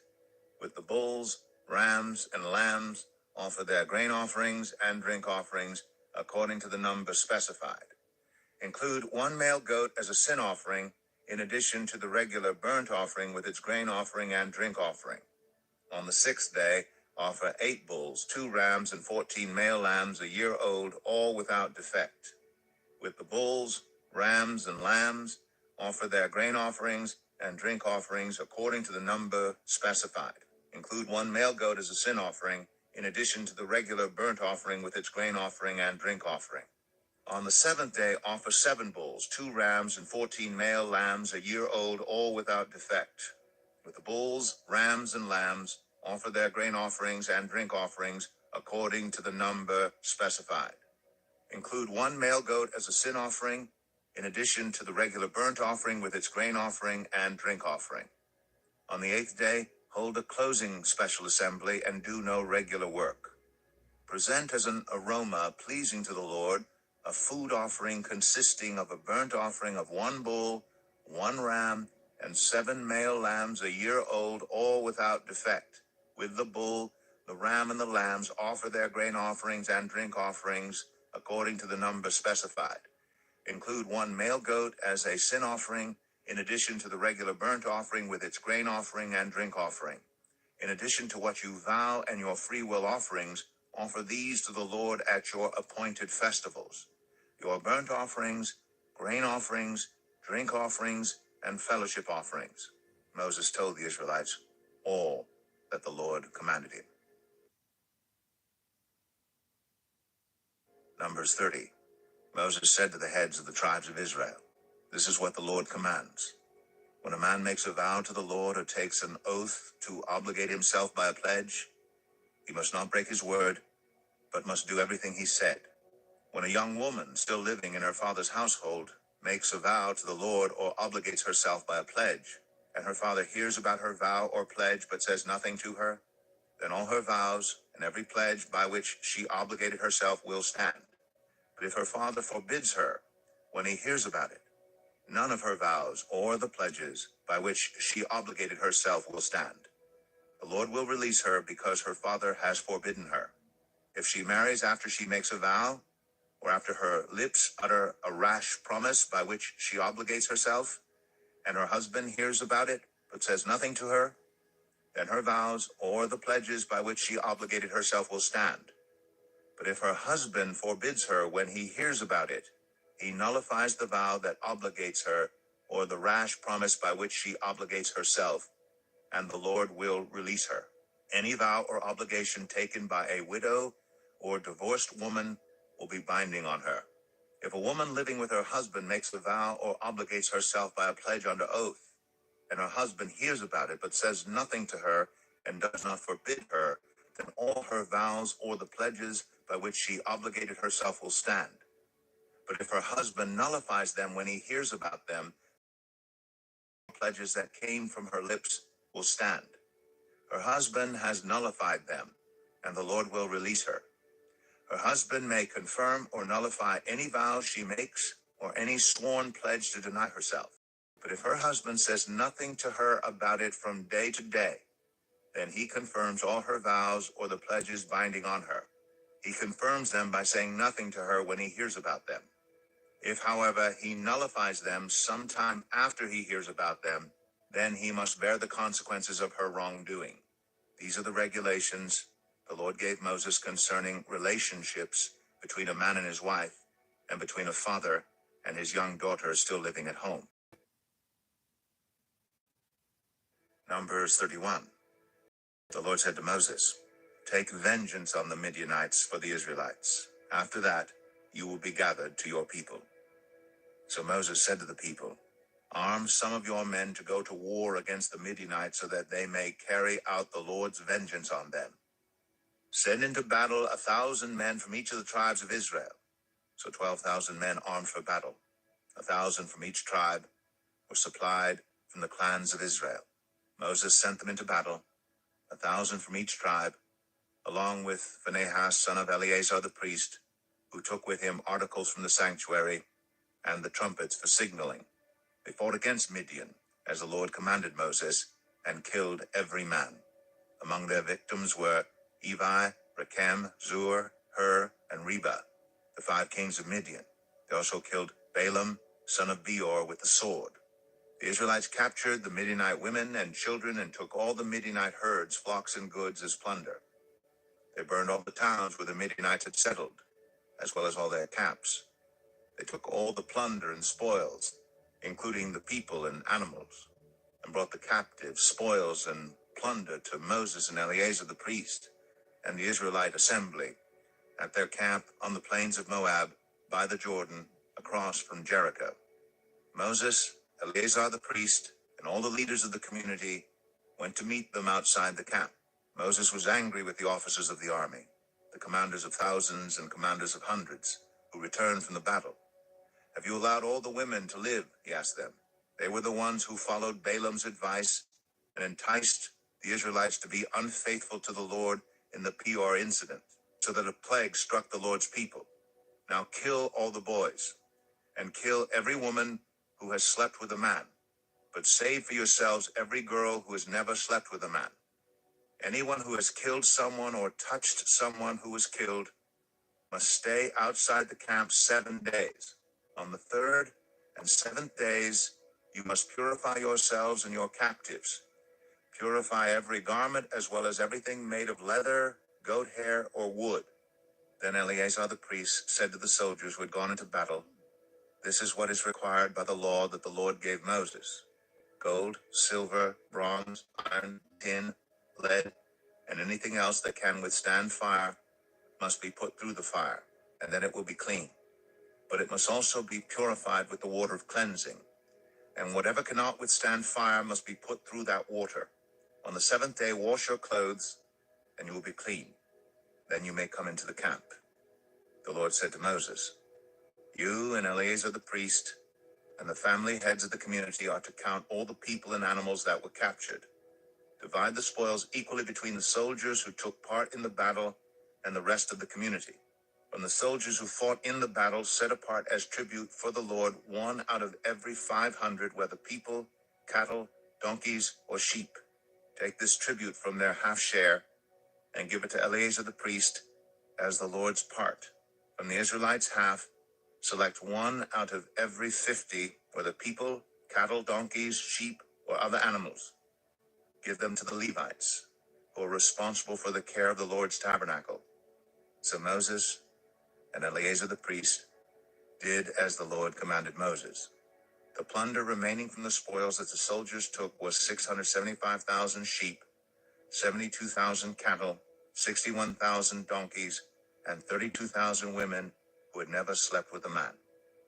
The half share of those who fought in the battle was 337,500 sheep, of which the tribute for the Lord was 675, 36,000 cattle, of which the tribute for the Lord was 72, 30,500 donkeys, of which the tribute for the Lord was 61, 16,000 people, of whom the tribute for the Lord was 32. Moses gave the tribute to Eleazar the priest as the Lord's part, as the Lord commanded Moses. The half belonging to the Israelites, which Moses set apart from that of the fighting men, the community's half, was 337,500 sheep, 36,000 cattle, 30,500 donkeys, and 16,000 people. From the Israelites' half, Moses selected one out of every 50 people and animals, as the Lord commanded him, and gave them to the Levites, who were responsible for the care of the Lord's tabernacle. Then the officers who were over the units of the army, the commanders of thousands and commanders of hundreds, went to Moses and said to him, "Your servants have counted the soldiers under our command, and not one is missing. So we have brought as an offering to the Lord the gold articles each of us acquired, armlets, bracelets, signet rings, earrings, and necklaces, to make atonement for ourselves before the Lord." Moses and Eleazar the priest accepted from them the gold, all the crafted articles, all the gold from the commanders of thousands and commanders of hundreds that Moses and Eleazar presented as a gift to the Lord, weighed 16,750 shekels. Each soldier had taken plunder for himself. Moses and Eleazar the priest accepted the gold from the commanders of thousands and commanders of hundreds and brought it into the tent of meeting as a memorial for the Israelites before the Lord. Numbers 32. The Reubenites and Gadites, who had very large herds and flocks, saw that the lands of Jazer and Gilead were suitable for livestock. So they came to Moses and Eleazar the priest and to the leaders of the community and said, "Adaroth, Dibon, Jazer, Nimrah, Heshbon, Elealeh, Sebam, Nebo, and Boan, the land the Lord subdued before the people of Israel, are suitable for livestock, and your servants have livestock. If we have found favor in your eyes," they said, "let this land be given to your servants as our possession. Do not make us cross the Jordan." Moses said to the Gadites and Reubenites, "Should your fellow Israelites go to war while you sit here? Why do you discourage the Israelites from crossing over into the land the Lord has given them? This is what your fathers did when I sent them from Kadesh Barnea to look over the land. After they went up to the valley of Eshcol and viewed the land, they discouraged the Israelites from entering the land the Lord had given them. The Lord's anger was aroused that day, and he swore this oath: because they have not followed me wholeheartedly, not one of those who were 20 years old or more when they came up out of Egypt will see the land I promised on oath to Abraham, Isaac, and Jacob. Not one except Caleb, son of Jephunneh, the Kenizzite, and Joshua, son of Nun, for they followed the Lord wholeheartedly. The Lord's anger burned against Israel, and he made them wander in the wilderness 40 years until the whole generation of those who had done evil in his sight was gone. And here you are, a brood of sinners, standing in the place of your fathers and making the Lord even more angry with Israel. If you turn away from following him, he will again leave all this people in the wilderness, and you will be the cause of their destruction." Then they came up to him and said, "We would like to build pens here for our livestock and cities for our women and children.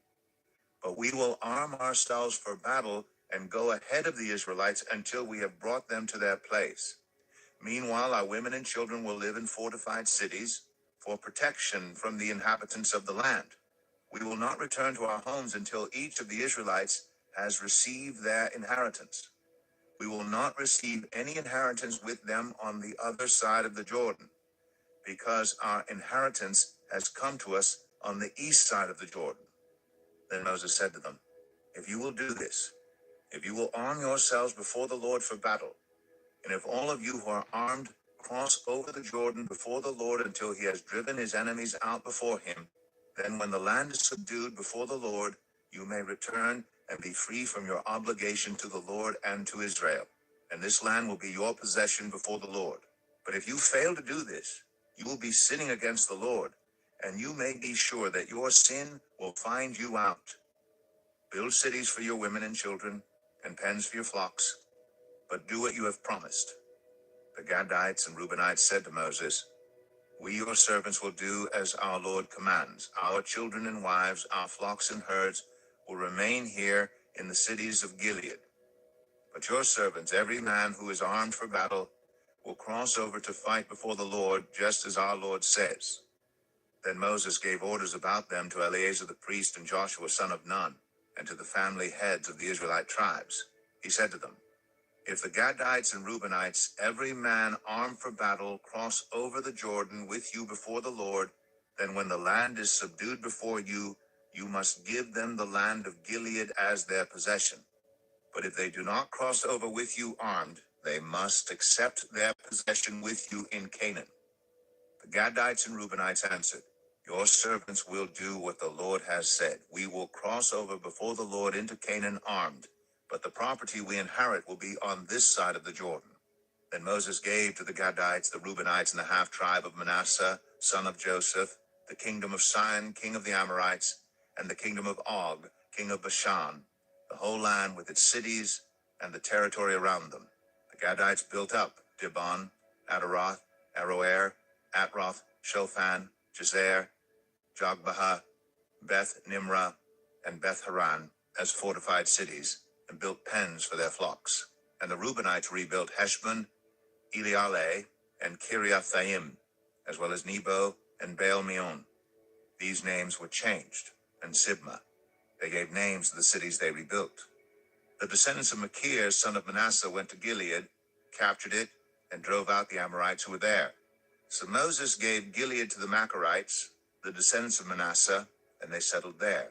Jair, a descendant of Manasseh, captured their settlements and called them Havoth Jair, and Nobah captured Kenath and its surrounding settlements and called it Nobah after himself. Numbers 33. Here are the stages in the journey of the Israelites when they came out of Egypt by divisions under the leadership of Moses and Aaron.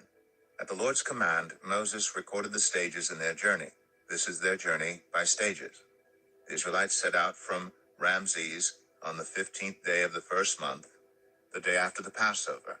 They marched out defiantly in full view of all the Egyptians, who were burying all their firstborn whom the Lord had struck down among them. For the Lord had brought judgment on their gods. The Israelites left Ramses and camped at Succoth. They left Succoth and camped at Etham on the edge of the desert. They left Etham, turned back to Pi Hahiroth to the east of Baal Zephon, and camped near Migdol. They left Pi Hahiroth and passed to the sea into the desert. And when they had traveled for 3 days in the desert of Etham, they camped at Marah. They left Marah and went to Elim, where there were 12 springs and 70 palm trees, and they camped there. They left Elim and camped by the Red Sea. They left the Red Sea and camped in the desert of Sin. They left the desert of Sin and camped at Dophkah. They left Dophkah and camped at Alush. They left Alush and camped at Rephidim, where there was no water for the people to drink. They left Rephidim and camped in the desert of Sinai. They left the desert of Sinai and camped at Kibroth Hattaavah. They left Kibroth Hattaavah and camped at Hazeroth. They left Hazeroth and camped at Rithmah. They left Rithmah and camped at Rimmon Perez. They left Rimmon Perez and camped at Libnah. They left Libnah and camped at Rissah. They left Rissah and camped at Kehelatha. They left Kehelatha and camped at Mount Shepher. They left Mount Shepher and camped at Haradah. They left Haradah and camped at Machheloth. They left Machheloth and camped at Tahath. They left Tahath and camped at Terah. They left Terah and camped at Mithkah. They left Mithkah and camped at Hashmanah.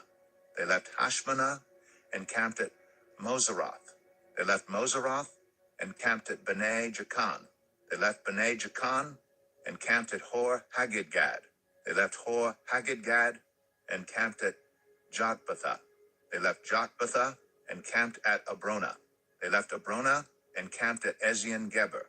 They left Ezion Geber and camped at Kadesh in the desert of Zin. They left Kadesh and camped at Mount Hor on the border of Edom. At the Lord's command, Aaron the priest went up Mount Hor, where he died on the first day of the 5th month of the 40th year after the Israelites came out of Egypt. Aaron was 123 years old when he died on Mount Hor. The Canaanite king of Arad, who lived in the Negev of Canaan, heard that the Israelites were coming. They left Mount Hor and camped at Zalmanah. They left Zalmanah and camped at Punon. They left Punon and camped at Oboth. They left Oboth and camped at Ai Abarim on the border of Moab. They left Ai Abarim and camped at Dibon Gad. They left Dibon Gad and camped at Almon Diblathaim. They left Almon Diblathaim and camped in the mountains of Abarim near Nebo. They left the mountains of Abarim and camped on the plains of Moab by the Jordan across from Jericho. There on the plains of Moab they camped along the Jordan from Beth Jeshemeth to Abel Shittim. On the plains of Moab by the Jordan across from Jericho, the Lord said to Moses, "Speak to the Israelites and say to them, when you cross the Jordan into Canaan, drive out all the inhabitants of the land before you.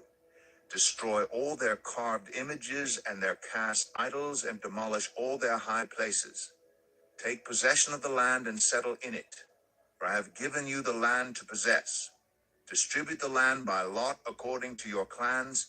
To a larger group give a larger inheritance, and to a smaller group a smaller one. Whatever falls to them by lot will be theirs. Distribute it according to your ancestral tribes. But if you do not drive out the inhabitants of the land, those you allow to remain will become barbs in your eyes and thorns in your sides. They will give you trouble in the land where you will live. And then I will do to you what I plan to do to them." Numbers 34. The Lord said to Moses, "Command the Israelites and say to them, when you enter Canaan, the land that will be allotted to you as an inheritance is to have these boundaries. Your southern side will include some of the desert of Zin, along the border of Edom. Your southern boundary will start in the east from the southern end of the Dead Sea, cross south of Scorpion Pass, continue on to Zin, and go south of Kadesh Barnea.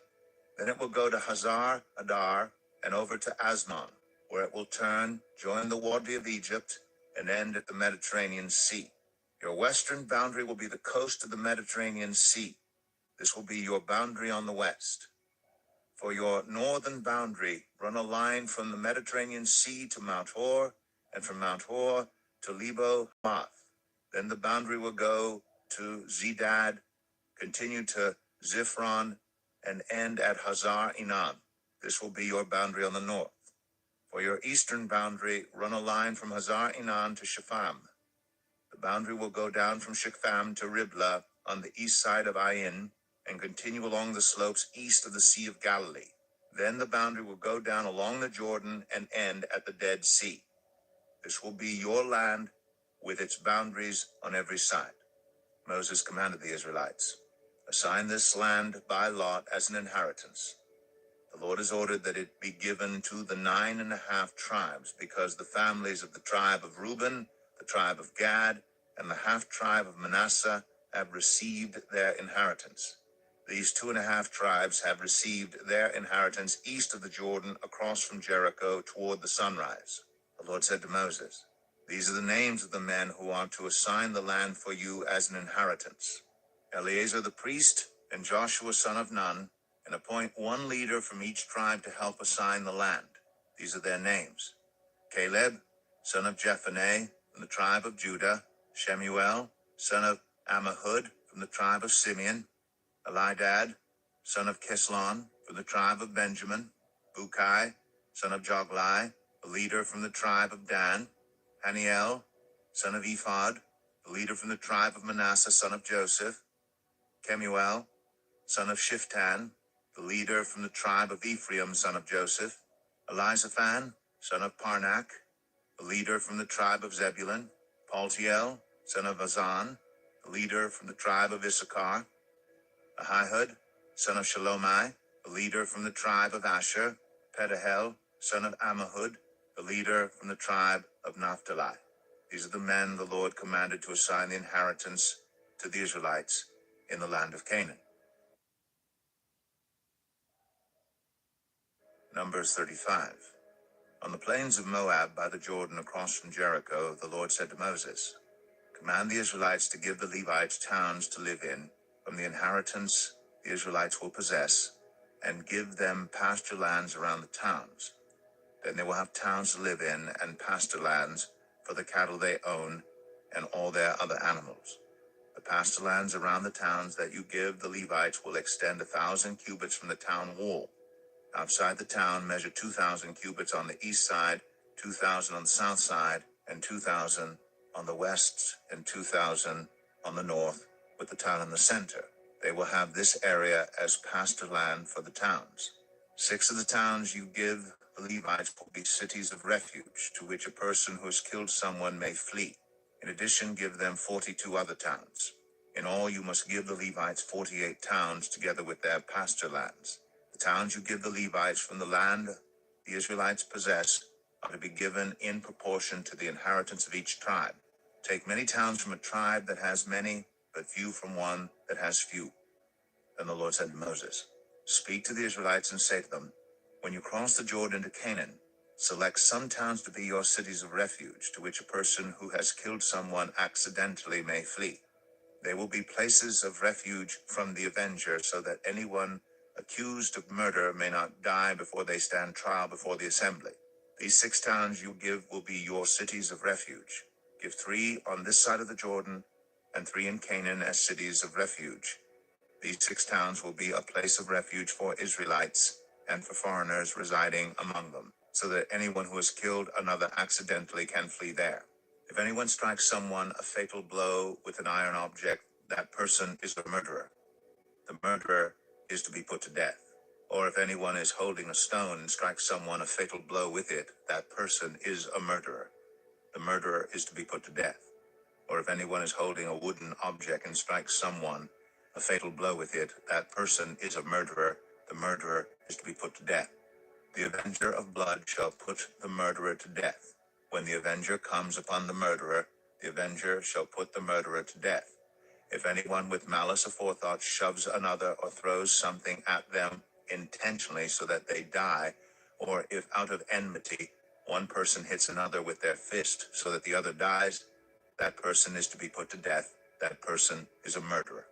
The avenger of blood shall put the murderer to death when they meet.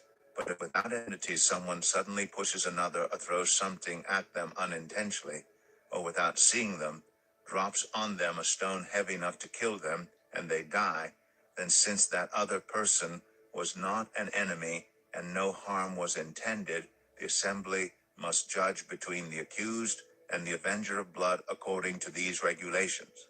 The assembly must protect the one accused of murder from the avenger of blood and send the accused back to the city of refuge to which they fled.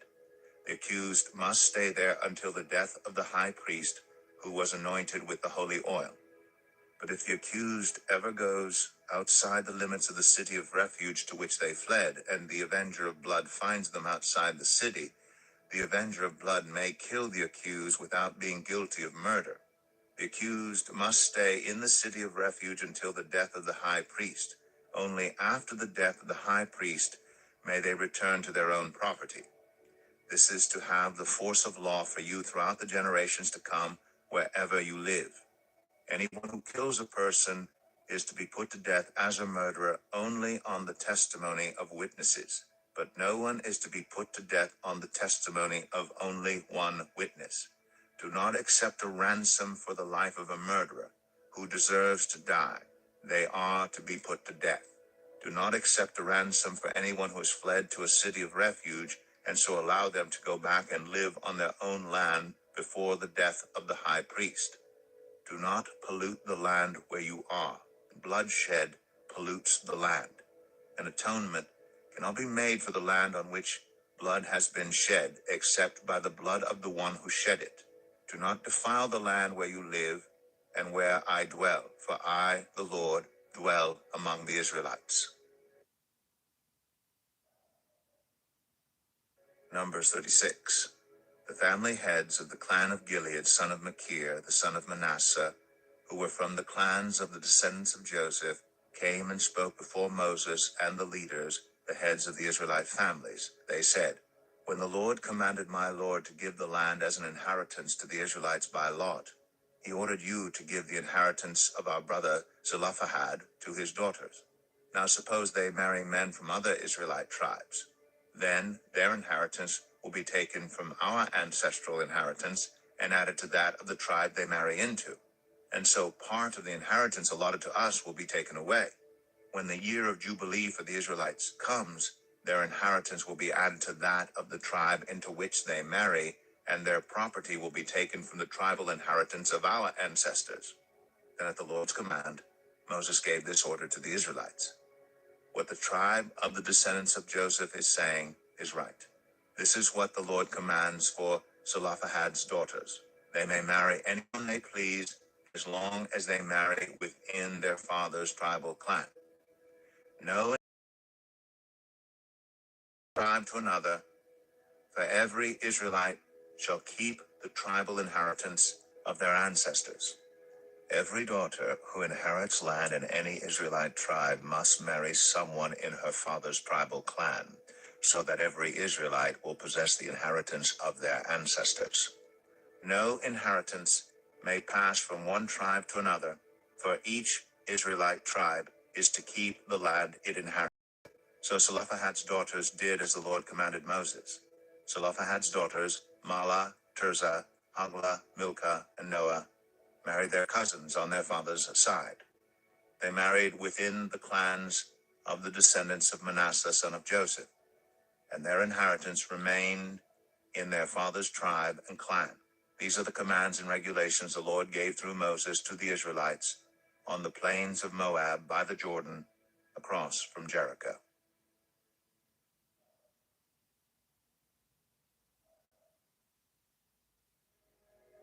The Book of Deuteronomy, Chapter 1. These are the words Moses spoke to all Israel in the wilderness east of the Jordan, that is in the Arabah, opposite Suph, between Paran and Tophel, Laban, Hazeroth, and Dizahab. It takes 11 days to go from Oreb to Kadesh Barnea by the Mount Seir road. In the 40th year, on the first day of the 11th month, Moses proclaimed to the Israelites all that the Lord had commanded him concerning them. This was after he had defeated Sihon, king of the Amorites, who reigned in Heshbon, and at Edrei had defeated Og, king of Bashan, who reigned in Ashtaroth. East of the Jordan, in the territory of Moab, Moses began to expound this law, saying, "The Lord our God said to us at Horeb, 'You have stayed long enough at this mountain. Break camp and advance into the hill country of the Amorites. Go to all the neighboring peoples in the Arabah, in the mountains, in the western foothills, in the Negev, and along the coast to the land of the Canaanites and to Lebanon, as far as the great river, the Euphrates. See, I have given you this land. Go in and take possession of the land the Lord swore he would give to your fathers, to Abraham, Isaac, and Jacob, and to their descendants after them. At that time I said to you, you are too heavy a burden for me to carry alone. The Lord your God has increased your numbers so that today you are as numerous as the stars in the sky. May the Lord, the God of your ancestors, increase you 1,000 times and bless you as he has promised. But how can I bear your problems and your burdens and your disputes all by myself?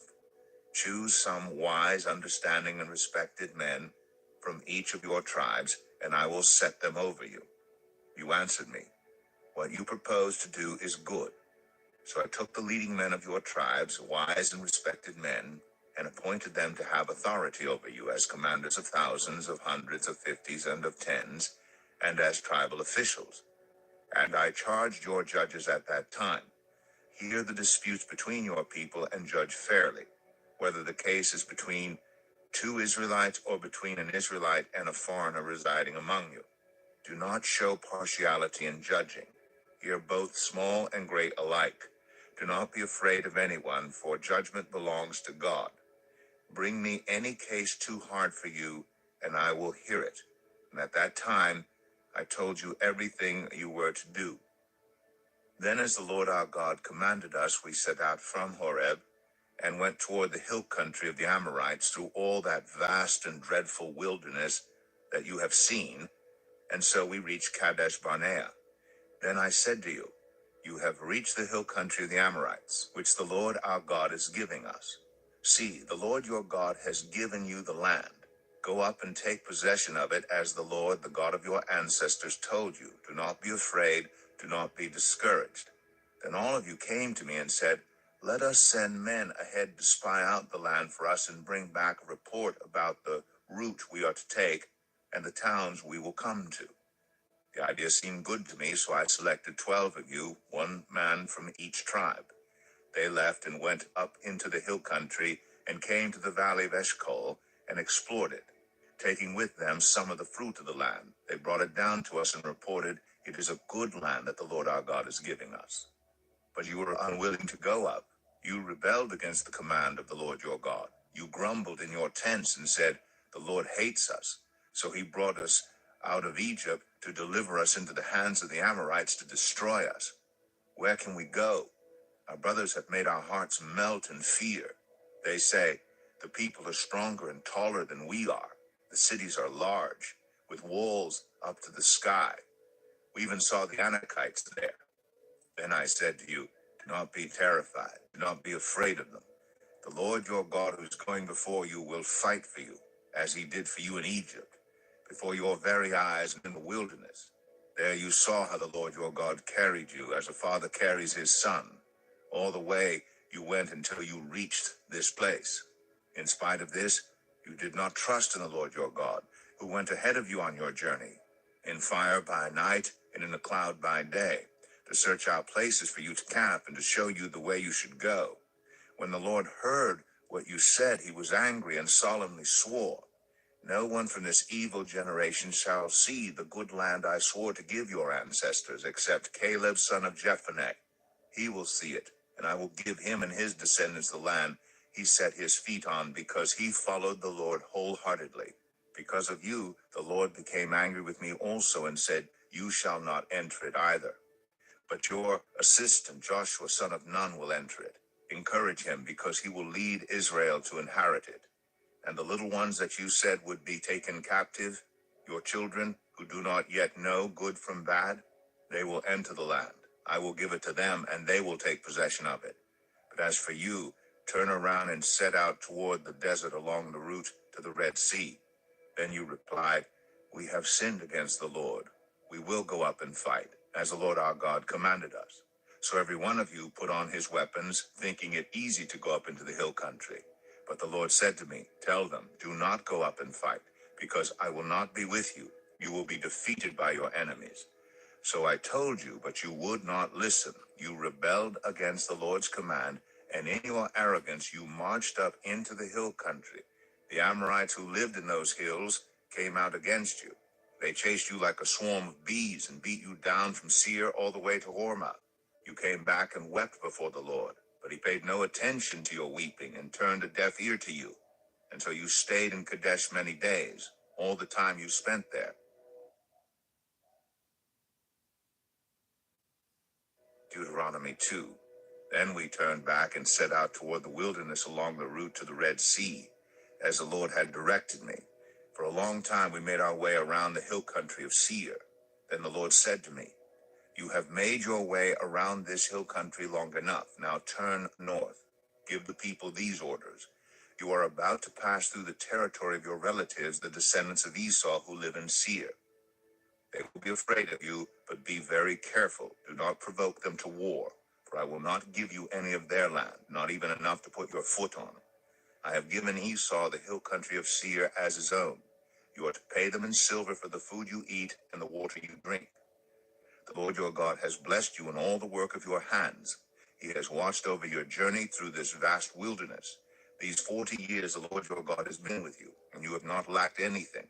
So we went on past our relatives, the descendants of Esau, who live in Seir. We turned from the Arabah road, which comes up from Elath and Ezion Geber, and traveled along the desert road of Moab.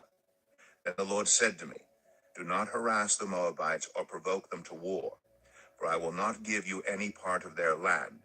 I have given Ar to the descendants of Lot as a possession. The Emites used to live there, a people strong and numerous, and as tall as the Anakites.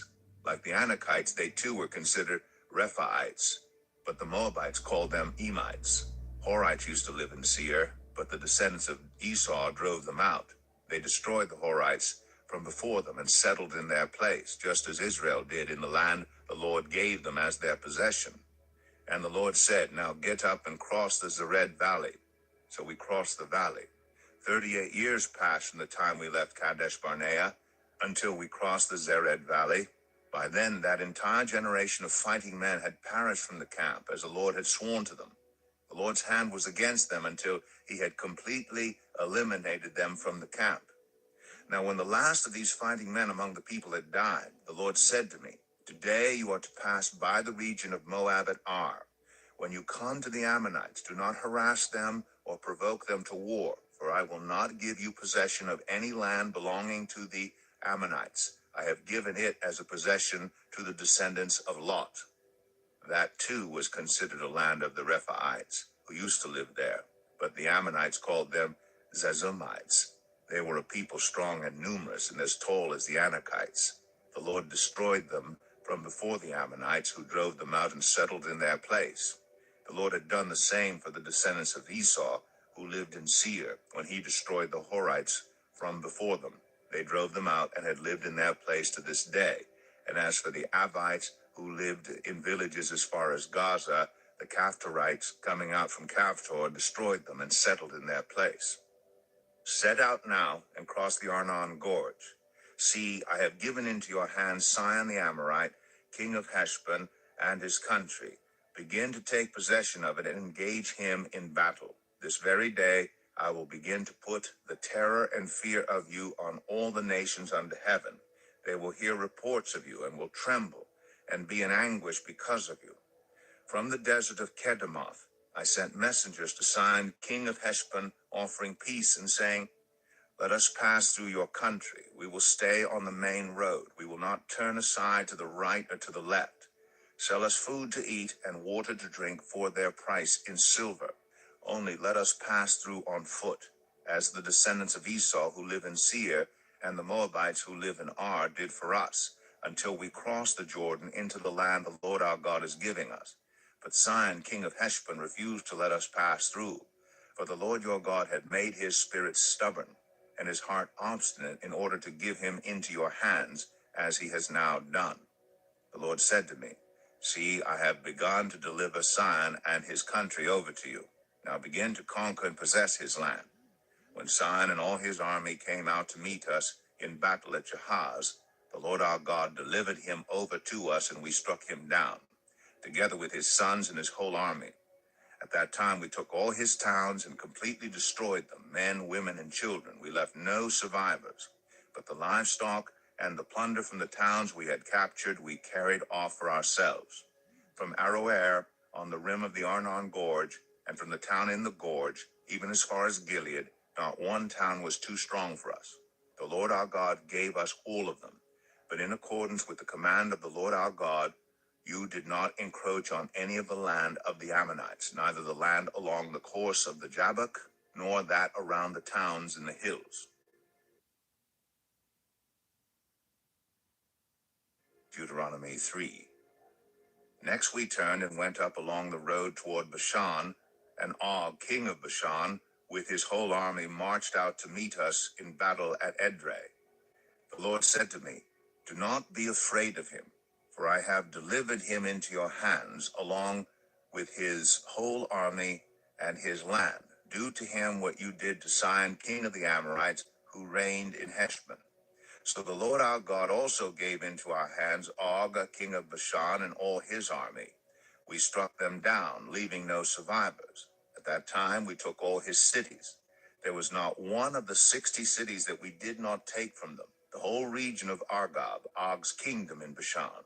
All these cities were fortified with high walls and with gates and bars, and there was also a great many unwalled villages.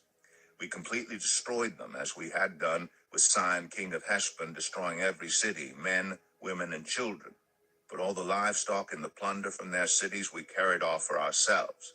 So at that time we took from these two kings of the Amorites the territory east of the Jordan, from the Arnon Gorge as far as Mount Hermon. Hermon is called Sirion by the Sidonians. The Amorites call it Senir. We took all the towns on the plateau, and all Gilead, and all Bashan as far as Salakah and Edrei, towns of Og's kingdom in Bashan. Og, king of Bashan, was the last of the Rephites. His bed was decorated with iron, and was more than 9 cubits long and 4 cubits wide. It is still in Rabbah of the Ammonites.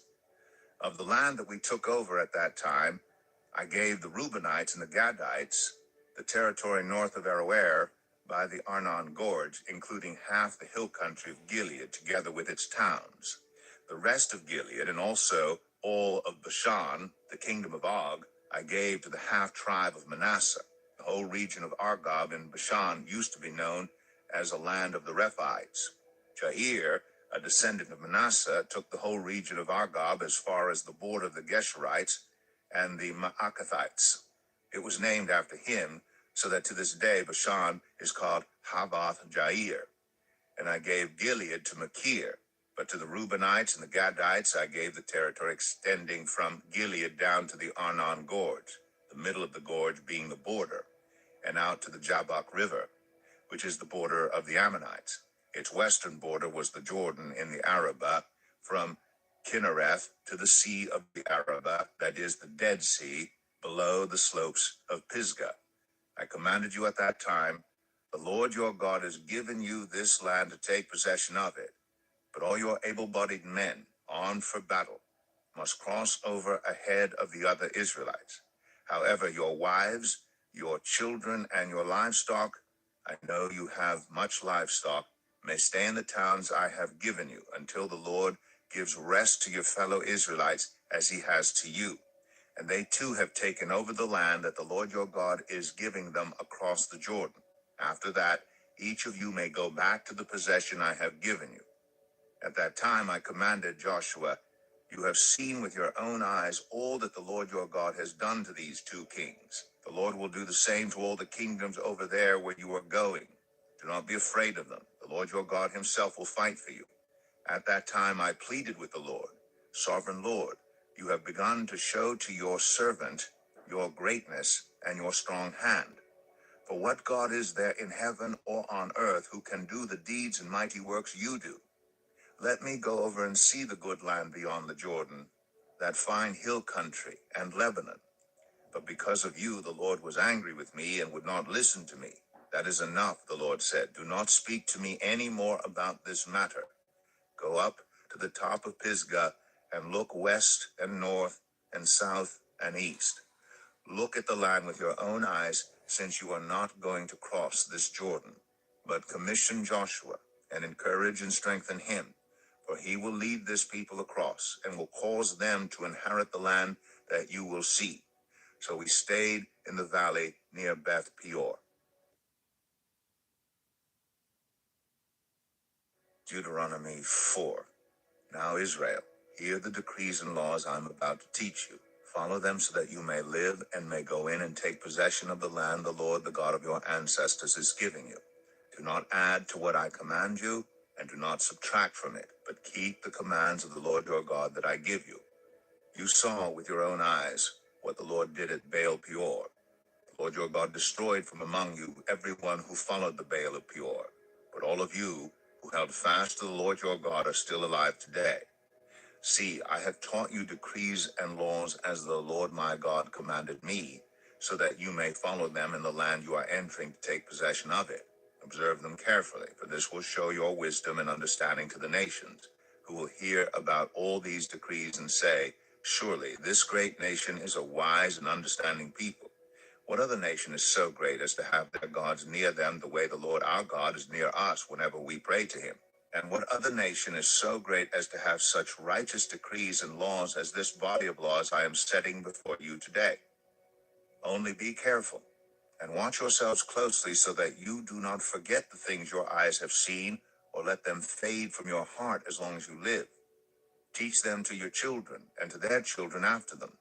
Remember the day you stood before the Lord your God at Horeb, when he said to me, assemble the people before me to hear my words, so that they may learn to revere me as long as they live in the land, and may teach them to their children. You came near and stood at the foot of the mountain while it blazed with fire to the very heavens, with black clouds and deep darkness. Then the Lord spoke to you out of the fire. You heard the sound of words, but saw no form. There was only a voice.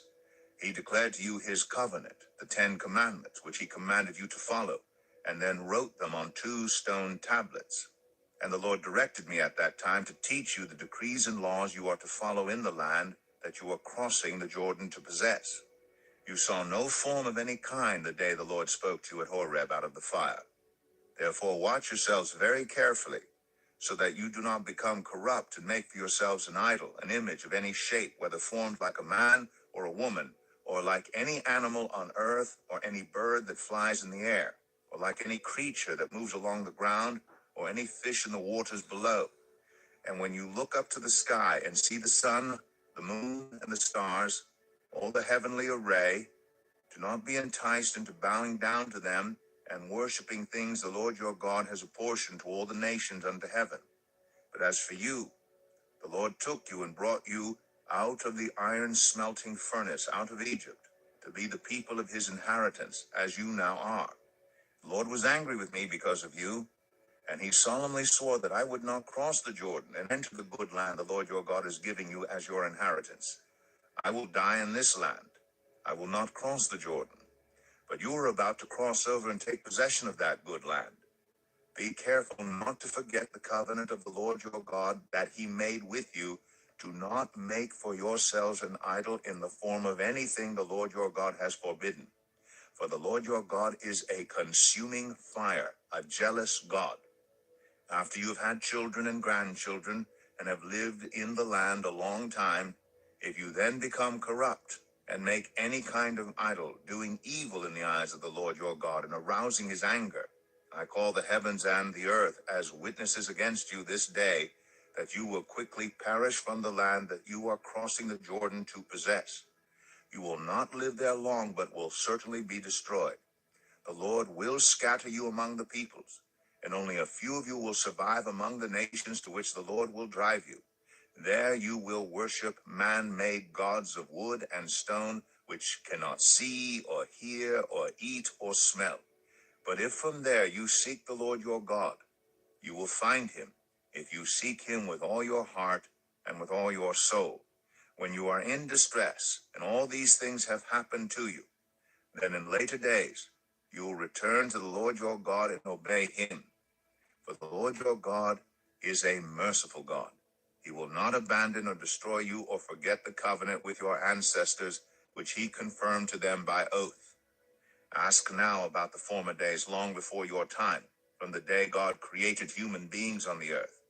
Ask from one end of the heavens to the other, has anything so great as this ever happened? Or has anything like it ever been heard of? Has any other people heard the voice of God speaking out of fire, as you have, and lived? Has any God ever tried to take for himself one nation out of another nation, by testings, by signs and wonders, by war, by a mighty hand and an outstretched arm, or by great and awesome deeds, like all the things the Lord your God did for you in Egypt before your very eyes? You were shown these things so that you might know that the Lord is God. Besides him there is no other. From heaven he made you hear his voice to discipline you. On earth he showed you his great fire, and you heard his words from out of the fire. Because he loved your ancestors and chose their descendants after them, He brought you out of Egypt by his presence and his great strength, to drive out before you nations greater and stronger than you, and to bring you into their land, to give it to you for your inheritance, as it is today. Acknowledge and take to heart this day that the Lord is God in heaven above and on the earth below. There is no other. Keep his decrees and commands, which I am giving you today, so that it may go well with you and your children after you, and that you may live long in the land the Lord your God gives you for all time. Then Moses set aside 3 cities east of the Jordan, to which anyone who had killed a person could flee if they had unintentionally killed a neighbor without malice aforethought. They could flee into one of these cities and save their life. The cities were these: Bezer in the wilderness plateau for the Reubenites, Ramoth in Gilead for the Gadites, and Golan in Bashan for the Manassites. This is the law Moses set before the Israelites. These are the stipulations, decrees, and laws Moses gave them when they came out of Egypt and were in the valley near Beth Peor, east of the Jordan, in the land of Sihon, king of the Amorites, who reigned in Heshbon and was defeated by Moses and the Israelites as they came out of Egypt. They took possession of his land and the land of Og, king of Bashan, the 2 Amorite kings east of the Jordan. This land extended from Aroer on the rim of the Arnon Gorge to Mount Sirion, that is Hermon, and included all the Arabah east of the Jordan, as far as the Dead Sea, below the slopes of Pisgah. Deuteronomy 5.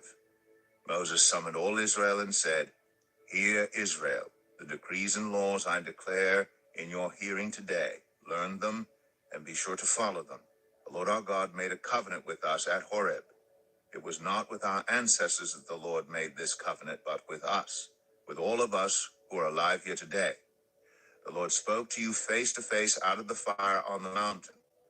At that time I stood between the Lord and you to declare to you the word of the Lord, because you were afraid of the fire and did not go up the mountain." And he said, "I am the Lord your God, who brought you out of Egypt, out of the land of slavery.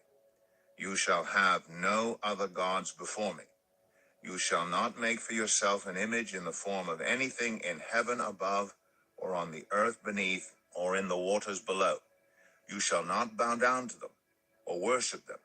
For I, the Lord your God, am a jealous God, punishing the children for the sin of the parents to the 3rd and 4th generation of those who hate me, but showing love to 1,000 generations of those who love me and keep my commandments. You shall not misuse the name of the Lord your God, for the Lord will not hold anyone guiltless who misuses his name. Observe the Sabbath day by keeping it holy, as the Lord your God has commanded you.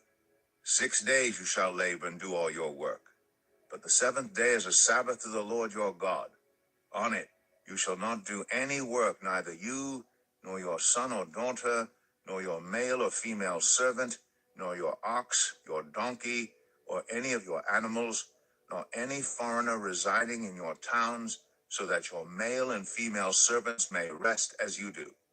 Remember that you were slaves in Egypt, and that the Lord your God brought you out of there with a mighty hand and an outstretched arm. Therefore the Lord your God has commanded you to observe the Sabbath day. Honor your father and your mother, as the Lord your God has commanded you, so that you may live long, and that it may go well with you in the land the Lord your God is giving you.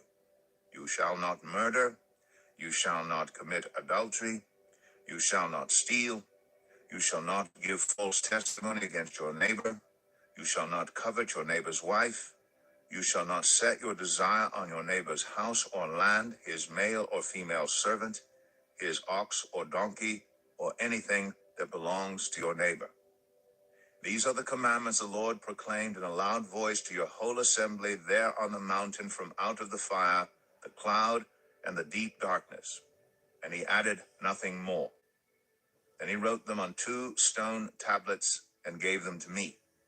When you heard the voice out of the darkness while the mountain was ablaze with fire, all the leaders of your tribes and your elders came to me, and you said, "The Lord our God has shown us his glory and his majesty, and we have heard his voice from the fire. Today we have seen that a person can live even if God speaks with them, But now why should we die? This great fire will consume us, and we will die if we hear the voice of the Lord our God any longer. For what mortal has ever heard the voice of the living God speaking out of fire, as we have, and survived? Go near and listen to all that the Lord our God says. Then tell us whatever the Lord our God tells you. We will listen and obey. The Lord heard you when you spoke to me. And the Lord said to me, I have heard what this people said to you. Everything they said was good. Oh, that their hearts would be inclined to fear me and keep all my commands always, so that it might go well with them and their children forever. Go tell them to return to their tents. But you stay here with me so that I may give you all the commands, decrees, and laws you are to teach them to follow in the land I am giving them to possess. So be careful to do what the Lord your God has commanded you. Do not turn aside to the right or to the left. Walk in obedience to all that the Lord your God has commanded you, so that you may live and prosper and prolong your days in the land that you will possess. Deuteronomy 6. These are the commands, decrees, and laws the Lord your God directed me to teach you to observe in the land that you are crossing the Jordan to possess, so that you, your children, and their children after them may fear the Lord your God as long as you live, by keeping all his decrees and commands that I give you, and so that you may enjoy long life. Hear, Israel, and be careful to obey, so that it may go well with you, and that you may increase greatly in a land flowing with milk and honey, just as the Lord, the God of your ancestors, promised you. Hear, O Israel, the Lord our God, the Lord is one. Love the Lord your God with all your heart, and with all your soul, and with all your strength. These commandments that I give you today are to be on your hearts. Impress them on your children. Talk about them when you sit at home, and when you walk along the road, when you lie down, and when you get up. Tie them as symbols on your hands, and bind them on your foreheads. Write them on the door frames of your houses and on your gates. When the Lord your God brings you into the land he swore to your fathers, to Abraham, Isaac, and Jacob, to give you, a land with large, flourishing cities you did not build, houses filled with all kinds of good things you did not provide, wells you did not dig, and vineyards and olive groves you did not plant, then when you eat and are satisfied, be careful that you do not forget the Lord, who brought you out of Egypt, out of the land of slavery. Fear the Lord your God, serve him only, and take your oaths in his name. Do not follow other gods, the gods of the peoples around you. For the Lord your God who is among you is a jealous God, and his anger will burn against you, and he will destroy you from the face of the land. Do not put the Lord your God to the test as you did at Massah. Be sure to keep the commands of the Lord your God and the stipulations and decrees he has given you.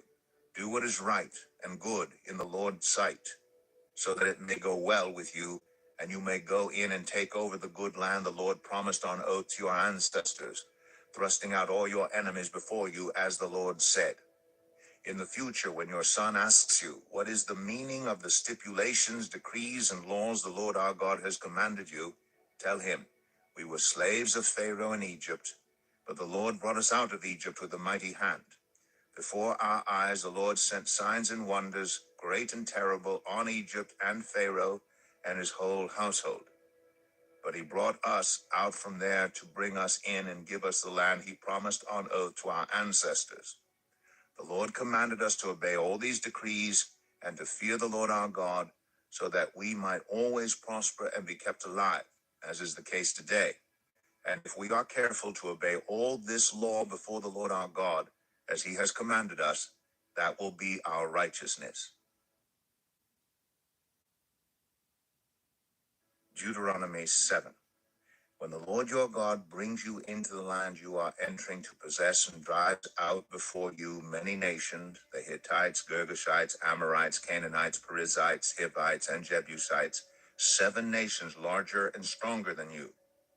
And when the Lord your God has delivered them over to you, and you have defeated them, then you must destroy them totally, make no treaty with them, and show them no mercy.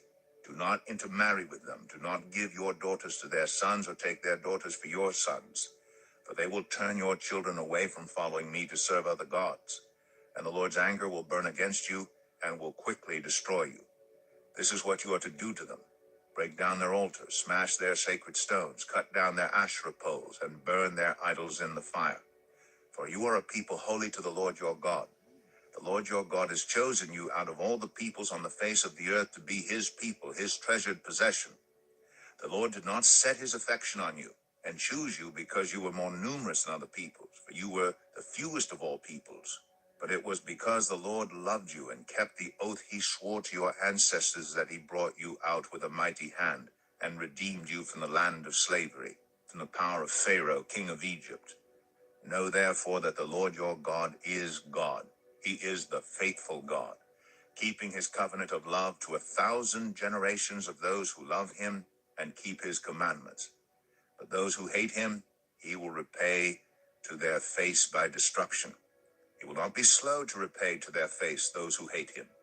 Therefore take care to follow the commands, decrees, and laws I give you today.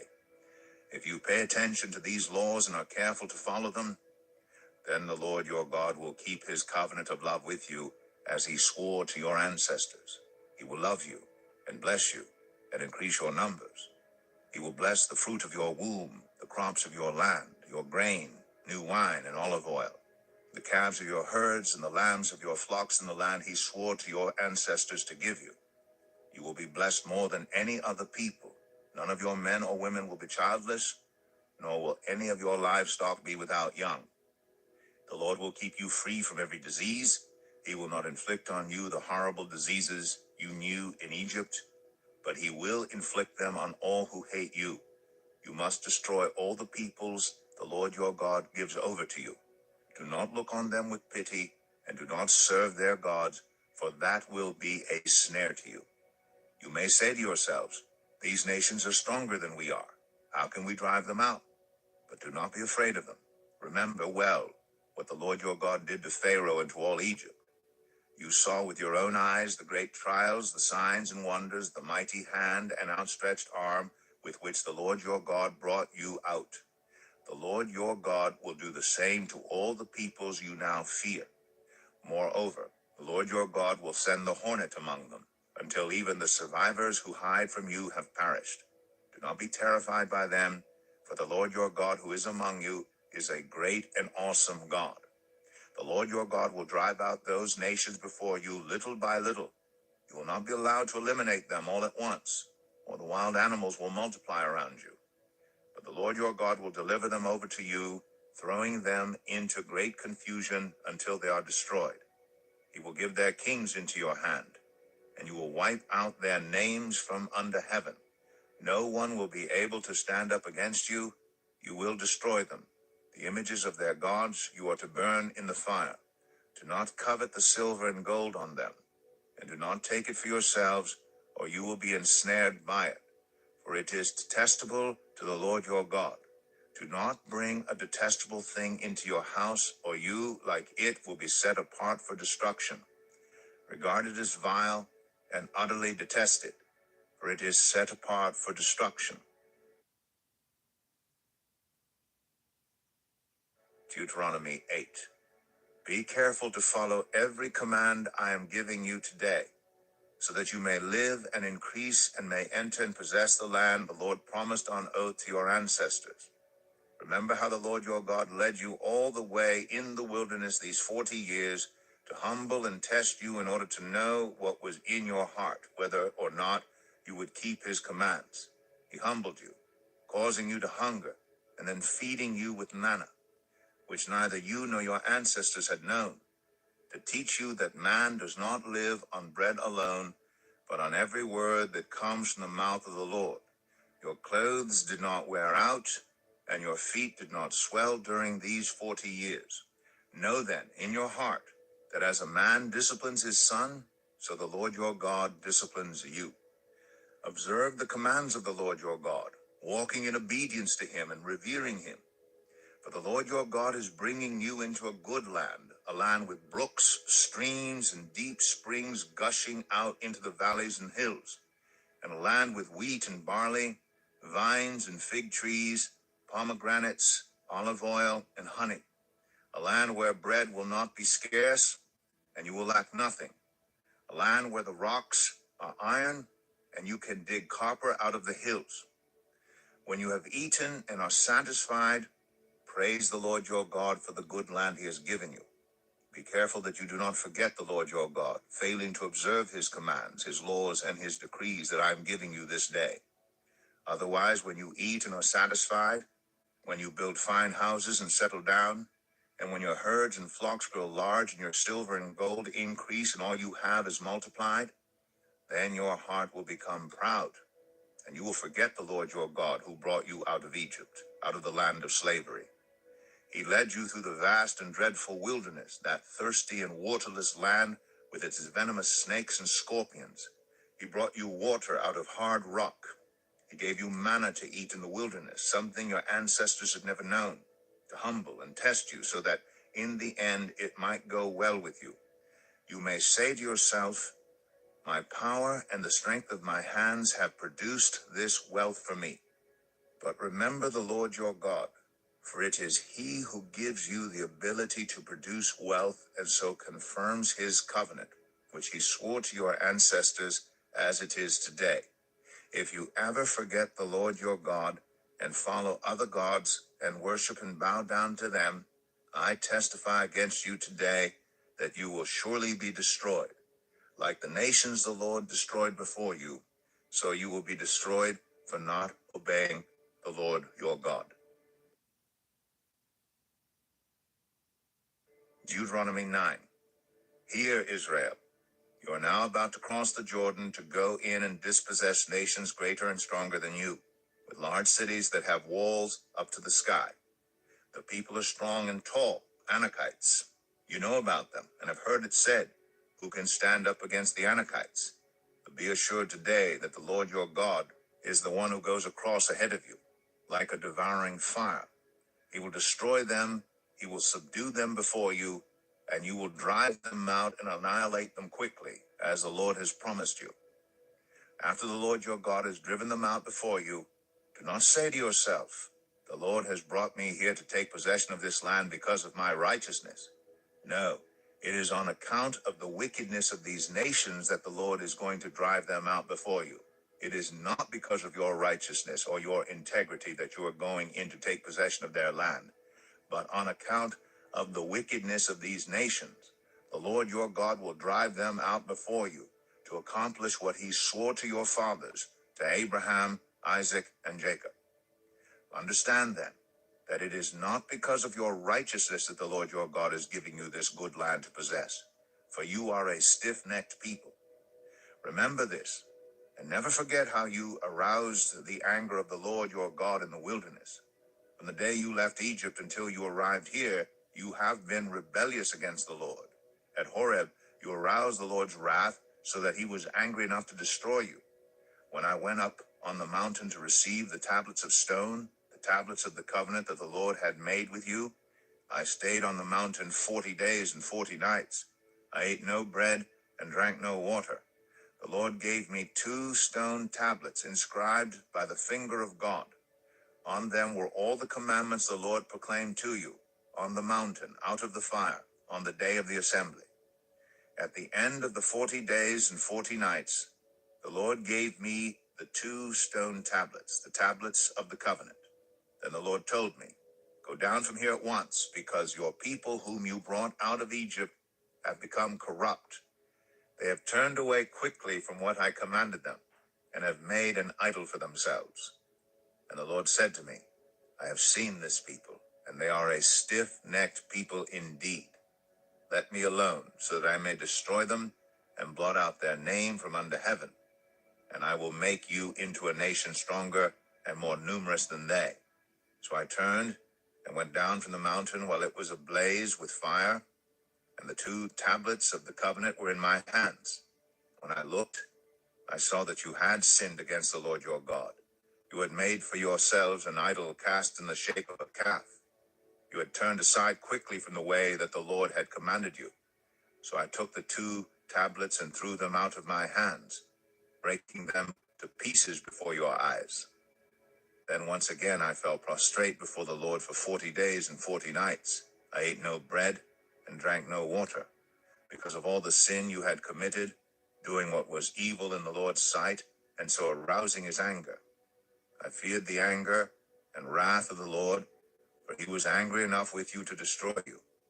But again the Lord listened to me, and the Lord was angry enough with Aaron to destroy him, but at that time I prayed for Aaron too. Also, I took that sinful thing of yours, the calf you had made, and burned it in the fire. Then I crushed it and ground it to powder as fine as dust, and threw the dust into a stream that flowed down the mountain. You also made the Lord angry at Taberah, at Massah, and at Kibroth Hattaavah. And when the Lord sent you out from Kadesh Barnea, he said, "Go up and take possession of the land I have given you." But you rebelled against the command of the Lord your God. You did not trust him or obey him. You have been rebellious against the Lord ever since I have known you. I lay prostrate before the Lord those 40 days and 40 nights because the Lord had said he would destroy you. I prayed to the Lord and said, "Sovereign Lord, do not destroy your people, your own inheritance that you redeemed by your great power and brought out of Egypt with a mighty hand. Remember your servants, Abraham, Isaac, and Jacob. Overlook the stubbornness of this people, their wickedness, and their sin. Otherwise, the country from which you brought us will say, because the Lord was not able to take them into the land he had promised them, and because he hated them, he brought them out to put them to death in the wilderness. But they are your people, your inheritance that you brought out by your great power and your outstretched arm." Deuteronomy 10. At that time the Lord said to me, "Chisel out 2 stone tablets like the first ones, and come up to me on the mountain. Also make a wooden ark. I will write on the tablets the words that were on the first tablets, which you broke. Then you are to put them in the ark." So I made the ark out of acacia wood, and chiseled out 2 stone tablets like the first ones, and I went up on the mountain with the 2 tablets in my hands. The Lord wrote on these tablets what he had written before, the 10 commandments he had proclaimed to you on the mountain, out of the fire, on the day of the assembly. And the Lord gave them to me. Then I came back down the mountain and put the tablets in the ark I had made, as the Lord commanded me, and they are there now. The Israelites traveled from the wells of Bene Jaakan to Moserah. There Aaron died and was buried, and Eleazar his son succeeded him as priest. From there they traveled to Gudgodah and on to Jotbathah, a land with streams of water. At that time the Lord set apart the tribe of Levi to carry the ark of the covenant of the Lord, to stand before the Lord, to minister and to pronounce blessings in his name, as they still do today. That is why the Levites have no share or inheritance among their fellow Israelites. The Lord is their inheritance, as the Lord your God told them. Now I had stayed on the mountain 40 days and 40 nights, as I did the first time, and the Lord listened to me at this time also. It was not his will to destroy you. "Go," the Lord said to me, "and lead the people on their way, so that they may enter and possess the land I swore to their ancestors to give them." And now, Israel, what does the Lord your God ask of you? But to fear the Lord your God, to walk in obedience to him, to love him, to serve the Lord your God with all your heart and with all your soul, and to observe the Lord's commands and decrees that I am giving you today for your own good. To the Lord your God belong the heavens, even the highest heavens, the earth and everything in it. Yet the Lord set his affection on your ancestors and loved them, and he chose you, their descendants, above all the nations as it is today. Circumcise your hearts, therefore, and do not be stiff-necked any longer. For the Lord your God is a God of gods and Lord of lords, a great God, mighty and awesome, who shows no partiality and accepts no bribes. He defends the cause of the fatherless and the widow, and loves the foreigner residing among you, giving them food and clothing. And you are to love those who are foreigners. For you yourselves were foreigners in Egypt. Fear the Lord your God and serve him. Hold fast to him, and take your oaths in his name. He is the one you praise. He is your God, who performed for you those great and awesome wonders you saw with your own eyes. Your ancestors who went down into Egypt were 70 in all, and now the Lord your God has made you as numerous as the stars in the sky. Deuteronomy 11. Love the Lord your God and keep his requirements, his decrees, his laws, and his commands always. Remember today that your children were not the ones who saw and experienced the discipline of the Lord your God, his majesty, his mighty hand, his outstretched arm, the signs he performed, and the things he did in the heart of Egypt, both to Pharaoh, king of Egypt, and to his whole country. What he did to the Egyptian army, to its horses and chariots, how he overwhelmed them with the waters of the Red Sea as they were pursuing you, and how the Lord brought lasting ruin on them. It was not your children who saw what he did for you in the wilderness until you arrived at this place, and what he did to Dathan and Abiram, sons of Eliab the Reubenite, when the earth opened its mouth right in the middle of all Israel and swallowed them up with their households, their tents, and every living thing that belonged to them. But it was your own eyes that saw these great things the Lord has done. Observe therefore all the commands I am giving you today, so that you may have the strength to go in and take over the land that you are crossing the Jordan to possess, and so that you may live long in the land the Lord swore to your ancestors to give to them and their descendants, a land flowing with milk and honey. The land you are entering to take over is not like the land of Egypt from which you have come, where you planted your seed and irrigated it by foot as in a vegetable garden. But the land you are crossing the Jordan to take possession of is a land of mountains and valleys that drinks rain from heaven. It is a land the Lord your God cares for. The eyes of the Lord your God are continually on it from the beginning of the year to its end. So if you faithfully obey the commands I am giving you today, to love the Lord your God and to serve him with all your heart and with all your soul, then I will send rain on your land in its season, both autumn and spring rains, so that you may gather in your grain, new wine and olive oil. I will provide grass in the fields for your cattle, and you will eat and be satisfied. Be careful, or you will be enticed to turn away and worship other gods and bow down to them. Then the Lord's anger will burn against you, and he will shut up the heavens so that it will not rain, and the ground will yield no produce, and you will soon perish from the good land the Lord is giving you. Fix these words of mine in your hearts and minds. Tie them as symbols on your hands and bind them on your foreheads. Teach them to your children, talking about them when you sit at home and when you walk along the road, when you lie down and when you get up. Write them on the door frames of your houses and on your gates, so that your days and the days of your children may be many in the land the Lord swore to give your ancestors, as many as the days that the heavens are above the earth. If you carefully observe all these commands I'm giving you to follow, to love the Lord your God, to walk in obedience to him, and to hold fast to him, then the Lord will drive out all these nations before you, and you will dispossess nations larger and stronger than you. Every place where you set your foot will be yours. Your territory will extend from the desert to Lebanon, and from the Euphrates River to the Mediterranean Sea. No one will be able to stand against you. The Lord your God, as he promised you, will put the terror and fear of you on the whole land wherever you go. See, I am setting before you today a blessing and a curse. The blessing, if you obey the commands of the Lord your God that I am giving you today. The curse, if you disobey the commands of the Lord your God and turn from the way that I command you today by following other gods, which you have not known. When the Lord your God has brought you into the land you are entering to possess, you are to proclaim on Mount Gerizim the blessings, and on Mount Ebal the curses. As you know, these mountains are across the Jordan westward toward the setting sun, near the great trees of Moreh, in the territory of those Canaanites living in the Arabah, in the vicinity of Gilgal. You are about to cross the Jordan to enter and take possession of the land the Lord your God is giving you.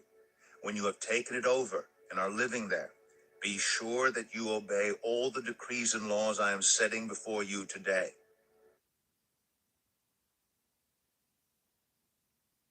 Deuteronomy 12. These are the decrees and laws you must be careful to follow in the land that the Lord, the God of your ancestors, has given you to possess, as long as you live in the land. Destroy completely all the places on the high mountains, on the hills, and under every break down their altars, smash their sacred stones, and burn their Asherah poles in the fire.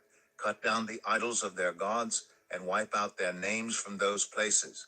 You must not worship the Lord your God in their way, but you are to seek the place the Lord your God will choose from among all your tribes